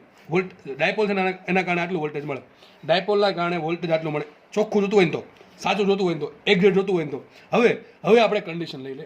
જો આ સૂત્ર પતી ગયું, અહીંયા સૂત્ર અહીંયા પતી ગયું છે. બરાબર છે? હવે આપણે કન્ડિશન લઈ લઈએ કે જે બિંદુ P છે એ ડાયપોલનું જે અંતર છે, બે એ અંતર એના કરતાં ઘણું મોટું હોય તો. દાખલામાં તમને જોઈને એવું લાગે કે સર આને કરતાં તો આ બહુ મોટું લાગતું જ છે નહીં, પણ એ તમને સમજાવવા માટે દોરેલું છે. હકીકત આકૃતિ આની જેવી કંઈક હશે. અહીંયા છે જો, આ અંતર એ છે, આ અંતર એ છે, અને P બિંદુ જો અહીં કંઈક છે. તો ચલો આ અંતર કેટલું દૂર છે? ઘણું દૂર છે કે નહીં? તો તમે એની સરખામણીમાં અહીંયા R ઘણું મોટું છે એમ કહી શકાય. એની સરખામણીમાં R ઘણું મોટું. ટૂંકમાં આ ટાઈપની કંઈ કન્ડિશન હોય એટલે ભાઈ સમજો ને કે P બિંદુ છે ઓથી ઘણું દૂર આવેલું હોય તો, ફરીથી કહું છું કે ભાઈ O બિંદુથી P ઘણો દૂર હોય તો ટૂંકમાં એની સરખામણીમાં R ની કિંમત ઘણી વધારે હોય તો જ તમે સાદુરૂપ આપો એટલે તમને કંઈક આવું સૂત્ર મળશે. હવે સાબિતી બહુ મેથેમેટિકલી છે, એમાં મને કંઈ ઈચ્છા છે નહીં, બોર્ડમાં આવે છે એટલા માટે. એમ બી લંબ દોરવાનો, જો અહીંથી લંબ દોરો, આ બધા અંતર લગભગ સરખા થઈ જશે. જેટલું R માઇનસ છે જેટલું જ R આવશે એટલું જ R પ્લસ આવશે. તો છેદમાં શું આવશે? R માઇનસ ને R પ્લસ બે થઈ ગયા સરખા, એટલે છેદમાં આવી જશે R સ્ક્વેર. શું આવશે? R માઇનસ R પ્લસ ને R ત્રણે સરખા થઈ જાય. પણ આવું ક્યારે કરી શકો? માત્ર તમે આવું હોય તો જ. આમાં લાગે એવું? આમાં નથી લાગતું. જો આમાં એ છે R કરતાં ઘણું મોટું નથી, સોરી એની સરખામણીમાં R ઘણું મોટું નથી, આમાં લગભગ થોડુંક જ વધારે છે. એટલા માટે આપણે એક્ઝેક્ટ સૂત્ર આ છે, એક્ઝેક્ટ સૂત્ર કોઈ પણ લાગુ પડે. P દૂર હોય કે નજીક હોય, બરાબર છે? પણ દૂર હોય, ઘણો દૂર હોય, આ કન્ડિશન હોય તો સૂત્ર શું થશે? એક તો R માઇનસ R પ્લસ, એટલે લંબ દોરશો એટલે તમને આ આટલું મળશે. આને કહેવાય R માઇનસ R પ્લસ. આની કિંમત શોધી નાખો, એ આવશે કેટલી? cos θ જેટલી. બરાબર? જો કે સાદુરૂપ આપશો એટલે સૂત્ર આવું આવશે. એમાં સાબિતી બહુ ઇઝી છે, એટલે મને એવી ઈચ્છા થઈ કે આપણે સાબિતી નથી આપવી. બરાબર? અને બોર્ડમાં એમ આવે છે. બરાબર? એટલે સાબિતી વગર તમે આટલું સ્વીકારી લો. સાબિતીમાં કંઈ ખાસ બાકી છે નહીં. લંબ દોર નાખો એટલે ત્રણેય અંતર સરખા, R માઇનસ R અને R પ્લસ ત્રણેય સરખા થઈ ગયા. તો છેદમાં R માઇનસ ને R પ્લસ બરાબર R મૂકી દો, થઈ ગયા R સ્ક્વેર. અને ઉપર શું વધ્યું? R minus R plus. તો આટલું કહેવાય, આજે આટલું વધ્યું ને આટલું, એને કહેવાય R માઇનસ R પ્લસ. બરાબર? તમારી પાસે લંબાઈ છે, આ અંતર 2a છે. આ 2a અને ટૂંકમાં ત્રિકોણાઓ બની ગયો. આ અંતર 2a છે, અહીં કાટખૂણો છે, આ અંતર છે R માઇનસ R પ્લસ ને થીટા છે. તમે આટલી કિંમત જસ્ટ મૂકી દો. બરાબર? આપણે R માઇનસ 2a સ્વરૂપે શોધી નાખો, ઇન્ટુ ક્યુ કરી નાખો એટલે બની જશે 2a ઇન્ટુ ક્યુ ને કહેવાય P અને વચ્ચે cos θ. બરાબર? એટલે તમે સાબિત થઈ જશે સૂત્ર R માઇનસ R પ્લસ બરાબર એ મૂકી દો મેથેમેટિકલ પદ. બરાબર? શું આવશે? એ લગભગ આવશે, વિચારો ને, વિચારો. જો આ થઈ ગયો કર્ણ, આ કર્ણ થઈ ગયો, આ થઈ ગઈ, સોરી થીટા અહીંયા નહીં આવે, અહીંયા આવશે ને, કારણ થીટા આપણે ઉતાળમાં ખોટો દોરી દીધો છે. થીટા અહીં નથી, અહીંયા છે થીટા. આ થીટા તો આ થીટા જ થશે. બરાબર? થીટા અહીંયા આવશે, સોરી બધું જો તમે જુઓ ત્રણેય લાઈન તમને સમાંતર લાગતી હશે. થીટા અહીંયા આવશે, થીટા અહીંયા મોકલો, થીટા છે અહીંયા. વિચારો તો આ થઈ ગઈ કર્ણ, આ થઈ ગઈ પાસેની બાજુ. તો લખાઈશું અહીંયા આ પ્રમાણે લખાય કે cos θ બરાબર પાસેની બાજુ છેદમાં કર્ણ. તો પાસેની બાજુ શું આવશે? તો R માઇનસ R પ્લસ બરાબર શું આવશે? કર્ણ ગુણ્યા cos θ, 2a ઇન્ટુ cos θ. થઈ ગયો આટલું, તો સાબિતી કરી દીધું. ચલો ને, આટલું શું બાકી રાખું? તો R માઇનસ R પ્લસ બરાબર શું લખી નાખો? 2a into cos θ into Q. પણ 2a ઇન્ટુ Q ને તો P કહેવાય, ડાયપોલ મોમેન્ટ P. બધાને ખબર છે ડાયપોલ મોમેન્ટ P બરાબર લખ્યું છે Q ઇન્ટુ 2a. તો K એમને આવશે, Q ઇન્ટુ 2 ને કહેવાય P, અને cos θ એમને રાખો. અને R માઇનસ ને R પ્લસ લગભગ સરખા છે, તો છેદમાં એના બરાબર લગભગ R છે, તો આપણે કરી નાખ્યું R. સૂત્ર આવી ગયું KP cos θ by R square. આમાં કંઈ પડવાની જરૂર છે નહીં, સિમ્પલ આટલું સૂત્ર યાદ રાખવાનું છે, KP cos θ by R square. KP cos θ by R square. બરાબર છે? એને ઘણી વખત આમ પણ લખ્યું, પણ આપણે આમાં કંઈ જવાની જરૂર છે નહીં. જ્યાં R કેરેટ છે એ એકમ સદીશ લીધો. બરાબર છે? તો શું છે? KP cos θ by R square. 5-6 વખત બોલવું, લખવું એટલે આવડી જશે. જો જેમ નવા સૂત્ર ડાયપોલના આવતા જાય એમ જૂના ભૂલીને જ જવાના. ડાયપોલ વડે ઉદ્ભવતું વિદ્યુત ક્ષેત્ર અક્ષ પર વિષુવરેખા પર કોઈ પણ બિંદુ પર યાદ રાખવાનું છે. ડાયપોલ વડે ઉદ્ભવતું ટોર્ક, બરાબર, ડાયપોલ વિદ્યુત ક્ષેત્ર મૂકે કેટલું ટોર્ક લાગે યાદ રહેશે તમને, પી ક્રોસ ઈ એ બધું યાદ રાખવાનું છે. પછી ડાયપોલ વડે થતું કાર્ય બધું યાદ રાખવાનું છે, બરાબર છે. અને ડાયપોલ વડે ઉદ્ભવતું વોલ્ટેજ કેટલું આવશે, k p cos theta by r square. બીજું આમાં કંઈ ના આવે, આટલું મૂલ્ય જ આવે બસ, બરાબર છે. પણ ક્યારે લાગુ પડે, આ બહુ અંતર દૂર હોય, પી બિંદુનું અંતર બહુ દૂર હોય ત્યારે લાગુ પડશે. બાકી કોઈ પણ કેસમાં લાગુ પડશે સૂત્ર આ, બરાબર, સૂત્ર આ લાગુ પડશે. તમને એમ કહી દે કે પ્લસ વિદ્યુત ભાર છે એનું અંતર આટલું છે, આનું અંતર આટલું છે, તો વોલ્ટેજ કેટલું ખાલી કિંમત મૂકવાની, આ વાપરવાની જરૂર નથી, બરાબર. પણ તમને મોટા ભાગે દાખલા આંથી જ પૂછશે, બરાબર છે. ઓકે, ચલો આગળ વધીએ. તો જો તમે જોઈ શકો છો થીટા જેમ બદલે એમ વોલ્ટેજ બદલે. થીટા જો લઘુકોણ હશે કે 0 થી 90 ડિગ્રીનો ખૂણો તો વોલ્ટેજ ધન હોય, બરાબર, કોસ ધન હશે. જો કે તો અચળ હોય, કે ધન હોય, પી ધન હોય, આર આ અંતર છે એ પણ ધન, વધુ શું કોસ થીટા. કોસ થીટા ધન તો વોલ્ટેજ ધન. અસર આવું કેમ થાય, ક્યારેક ધન મળે ક્યારેક ઋણ કેમ મળે, વિચારો, અહીંથી ખબર પડી જાય. જો આર પ્લસ ને આર માઇનસ, એ જુઓ તમે, જો આર પ્લસ કરતા આર માઇનસ મોટું હોય તો વિચારો ને આ અંતર મોટું હશે, વિચારો માઇનસ ક્યુનું અંતર વધારે છે, માઇનસ ક્યુનું પી બિંદુથી અંતર પ્લસ ક્યુ કરતાં વધારે, ટૂંકમાં આર માઇનસ વધારે હોય તો છેદમાં આ મોટું આવ્યું, છેદ મોટો આવ્યો. ઉપર તો બેમાં કે ક્યુ જ છે, કે ક્યુ પણ આગળ માઇનસ કે ક્યુ છે, બરાબર, આગળ માઇનસ કે ક્યુ પ્લસ કે ક્યુ છે. અંતર છે મોટું, આ અંતર છે મોટું, આનો જવાબ નાનો, તો જે ઋણમાં જવાબ આવશે ઓછો આવશે, અને આનું અંતર નાનું છે, આર પ્લસ નાનું છે તો અંતર મોટો આવશે, તો આ ધનમાં આન્સર મોટો આવશે, ધન માઇનસ ઋણ, આન્સર ધનમાં આવશે. ટૂંકમાં પી બિંદુ છે એ માઇનસ સુધી ઘણો દૂર હોય, વિચારો ને ભાઈ, અંતર જેમ વધારે, બરાબર, વિદ્યુત ભારથી પોઈન્ટનું એમ એનું વોલ્ટેજ ઓછું. તો પી બિંદુ છે જો પ્લસ ક્યુ નજીક હોય, પી બિંદુ છે એ પ્લસ ક્યુ નજીક હોય તો વોલ્ટેજ ધન આવશે, ડાયપોલ વડે ઉત્પન્ન થતું. અને પી બિંદુ છે પી બિંદુ અહીંયા કંઈક હોય, વિચારો, પી બિંદુ અહીંયા કંઈક હોત તો આપણે આમ આ અંતર આર માઇનસ થાય અને આ અંતર આર પ્લસ થાય.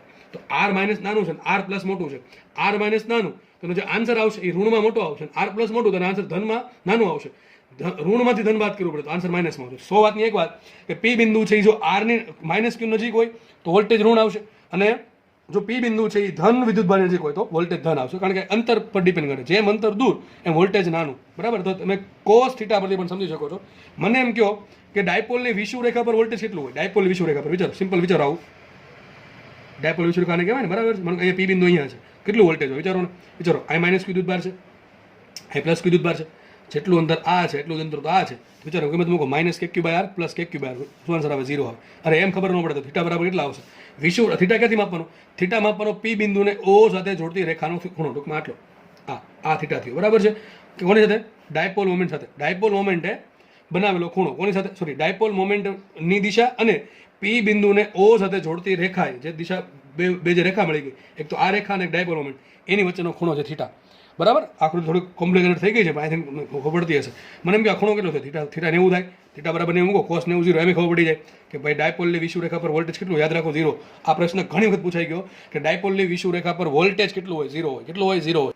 મેન કારણ શું એનું, બંનેના અંતર સરખા, જેટલું અંતર આ છે એટલું જ અંતર આ છે, એકના કારણે વોલ્ટેજ ધન, એકના કારણે વોલ્ટેજ ઋણ, બેને વિદ્યુત ભારે સરખા છે, વોલ્ટેજ સરખું થશે, અંતર સરખું છે એટલા માટે, તો એનો આન્સર 0 આવશે. હવે નાનકડી વાત કરીને આપણે વસ્તુને વિરામ આપશું આપણા લેક્ચરને, બરાબર. ફટાફટ આ જ છે. તો આપણે જોયું કે બસ અમારું સૂત્ર છે k p cos theta by r square. ક્યારે વાપરવાનું, જ્યારે આર છે પી બિંદુ છે એ ઓથી ઘણો દૂર હોય તો, અથવા જે ડાયપોલની સરખામણીમાં આર છે ઘણું મોટું હોય ત્યારે સૂત્ર વાપરવું. સૂત્ર યાદ રાખો છે બધાને, શું યાદ રહી જ રહેવું જોઈએ, શું યાદ સૂત્ર શું છે, k p cos theta by r, શું છે, k p cos theta by r square. કે તો ખબર છે 1/4 એપ્સિલોન જોડે મૂકી શકો.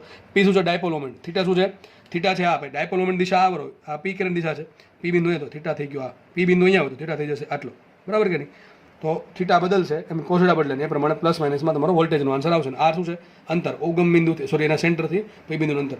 ચલો, ક્વેશ્ચન એવો છે કે ડાયપોલની અક્ષ પર કેન્દ્રથી આર અંતરે વિદ્યુત સ્થિતિમાન. વિચારો, પી બિંદુ છે એ અહીંયા કંઈક છે, બરાબર, પી બિંદુ અહીંયા છે, પી બિંદુ અહીંયા છે, ક્યાં છે, અક્ષ પર જ છે, પી બિંદુ અક્ષ પર જ છે, બરાબર. આ થઈ ગયું અંતર એ, આ થઈ ગયું અંતર, હું ધારી લઉં છું કે આર છે એ કરતાં બહુ મોટું છે.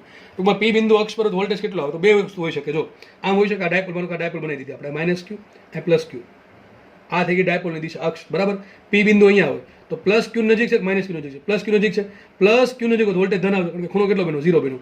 અને જો પી બિંદુ અહીંયા હોય તો ખૂણો કેટલો બનશે, 180 ડિગ્રી બને. કેટલો બને, 180 ડિગ્રી, કારણ કે આપણે શું મૂકવું પડે, થીટા કોસ 180 શું થાય, -1 થાય તો શું, minus k p by r square. હમણાં કીધું એ પ્રમાણે પી બિંદુ ધનની નજીક હોય તો વોલ્ટેજ ધન, અને ઋણની નજીક હોય તો વોલ્ટેજ ઋણ, બરાબર. વિષુવરેખા પર કીધું છે થીટા બરાબર 90 ડિગ્રી થશે, અથવા બેનું અંતર સરખું થાય, વોલ્ટેજ કેટલો આવે, 0 આવે. ઓકે, જે વાત કરીએ લખી છે અહીંયા કે જો બિંદુ જે પી બિંદુ છે પ્લસ ક્યુ વિદ્યુત ભારની નજીક હશે તો તે બિંદુ પાસે નેટ વોલ્ટેજ ધન આવશે, બરાબર. કારણ કે આ અંતર ઓછું છે, આ અંતર વધારે છે, તો છેદમાં તમે મૂકી શકો. અહીંયા અંતર ઓછું તો વોલ્ટેજ ધનમાં વધારે, આ અંતર આર માઇનસ વધારે તો વોલ્ટેજ ઋણમાં ઓછું, સરળ થઈને ધન આવશે, બરાબર. આન્સર છેલ્લો આન્સર ધન આવશે. હમણાં કીધી એ જ વાત. અને એની એ જ વાત છે કે બિંદુ જે બી બિંદુ છે માઇનસ ક્યુની વધારે નજીક હોય તો તે બિંદુ પાસે નેટ વોલ્ટેજ ઋણ આવશે. અને છેલ્લી વાત કરી દઉં છું, આ કામની વસ્તુ છે, આઈએમપી વસ્તુ છે. આપણે હમણાં જોયું કે બિંદુવત વિદ્યુત ભાર વડે ઉદ્ભવતું વોલ્ટેજ કેટલું હોય? 1/r². સોરી, હું ફરીથી બોલું છું, બિંદુવત વિદ્યુત ભાર વડે ઉદ્ભવતું વોલ્ટેજ કેટલું? હમણાં જોયું તો KQ/R, બરાબર કે નહીં? તો શું હવે V પ્રપોઝલ ટુ 1/R.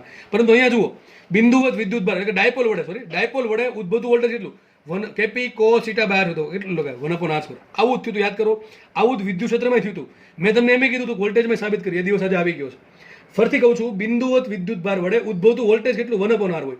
પરંતુ ડાયપોલ વડે ઉદ્ભવતું વોલ્ટેજ કેટલું? 1/r² હોય. એક ઘાત વધારવાની હોય. જો આમાં એમ જ હતું, બિંદુવત વિદ્યુત ભાર વડે ઉદ્ભવતું વિદ્યુત ક્ષેત્ર કેટલું હોય? KQ/r². યાદ છે? KQ/r². શું આવે? 1/r².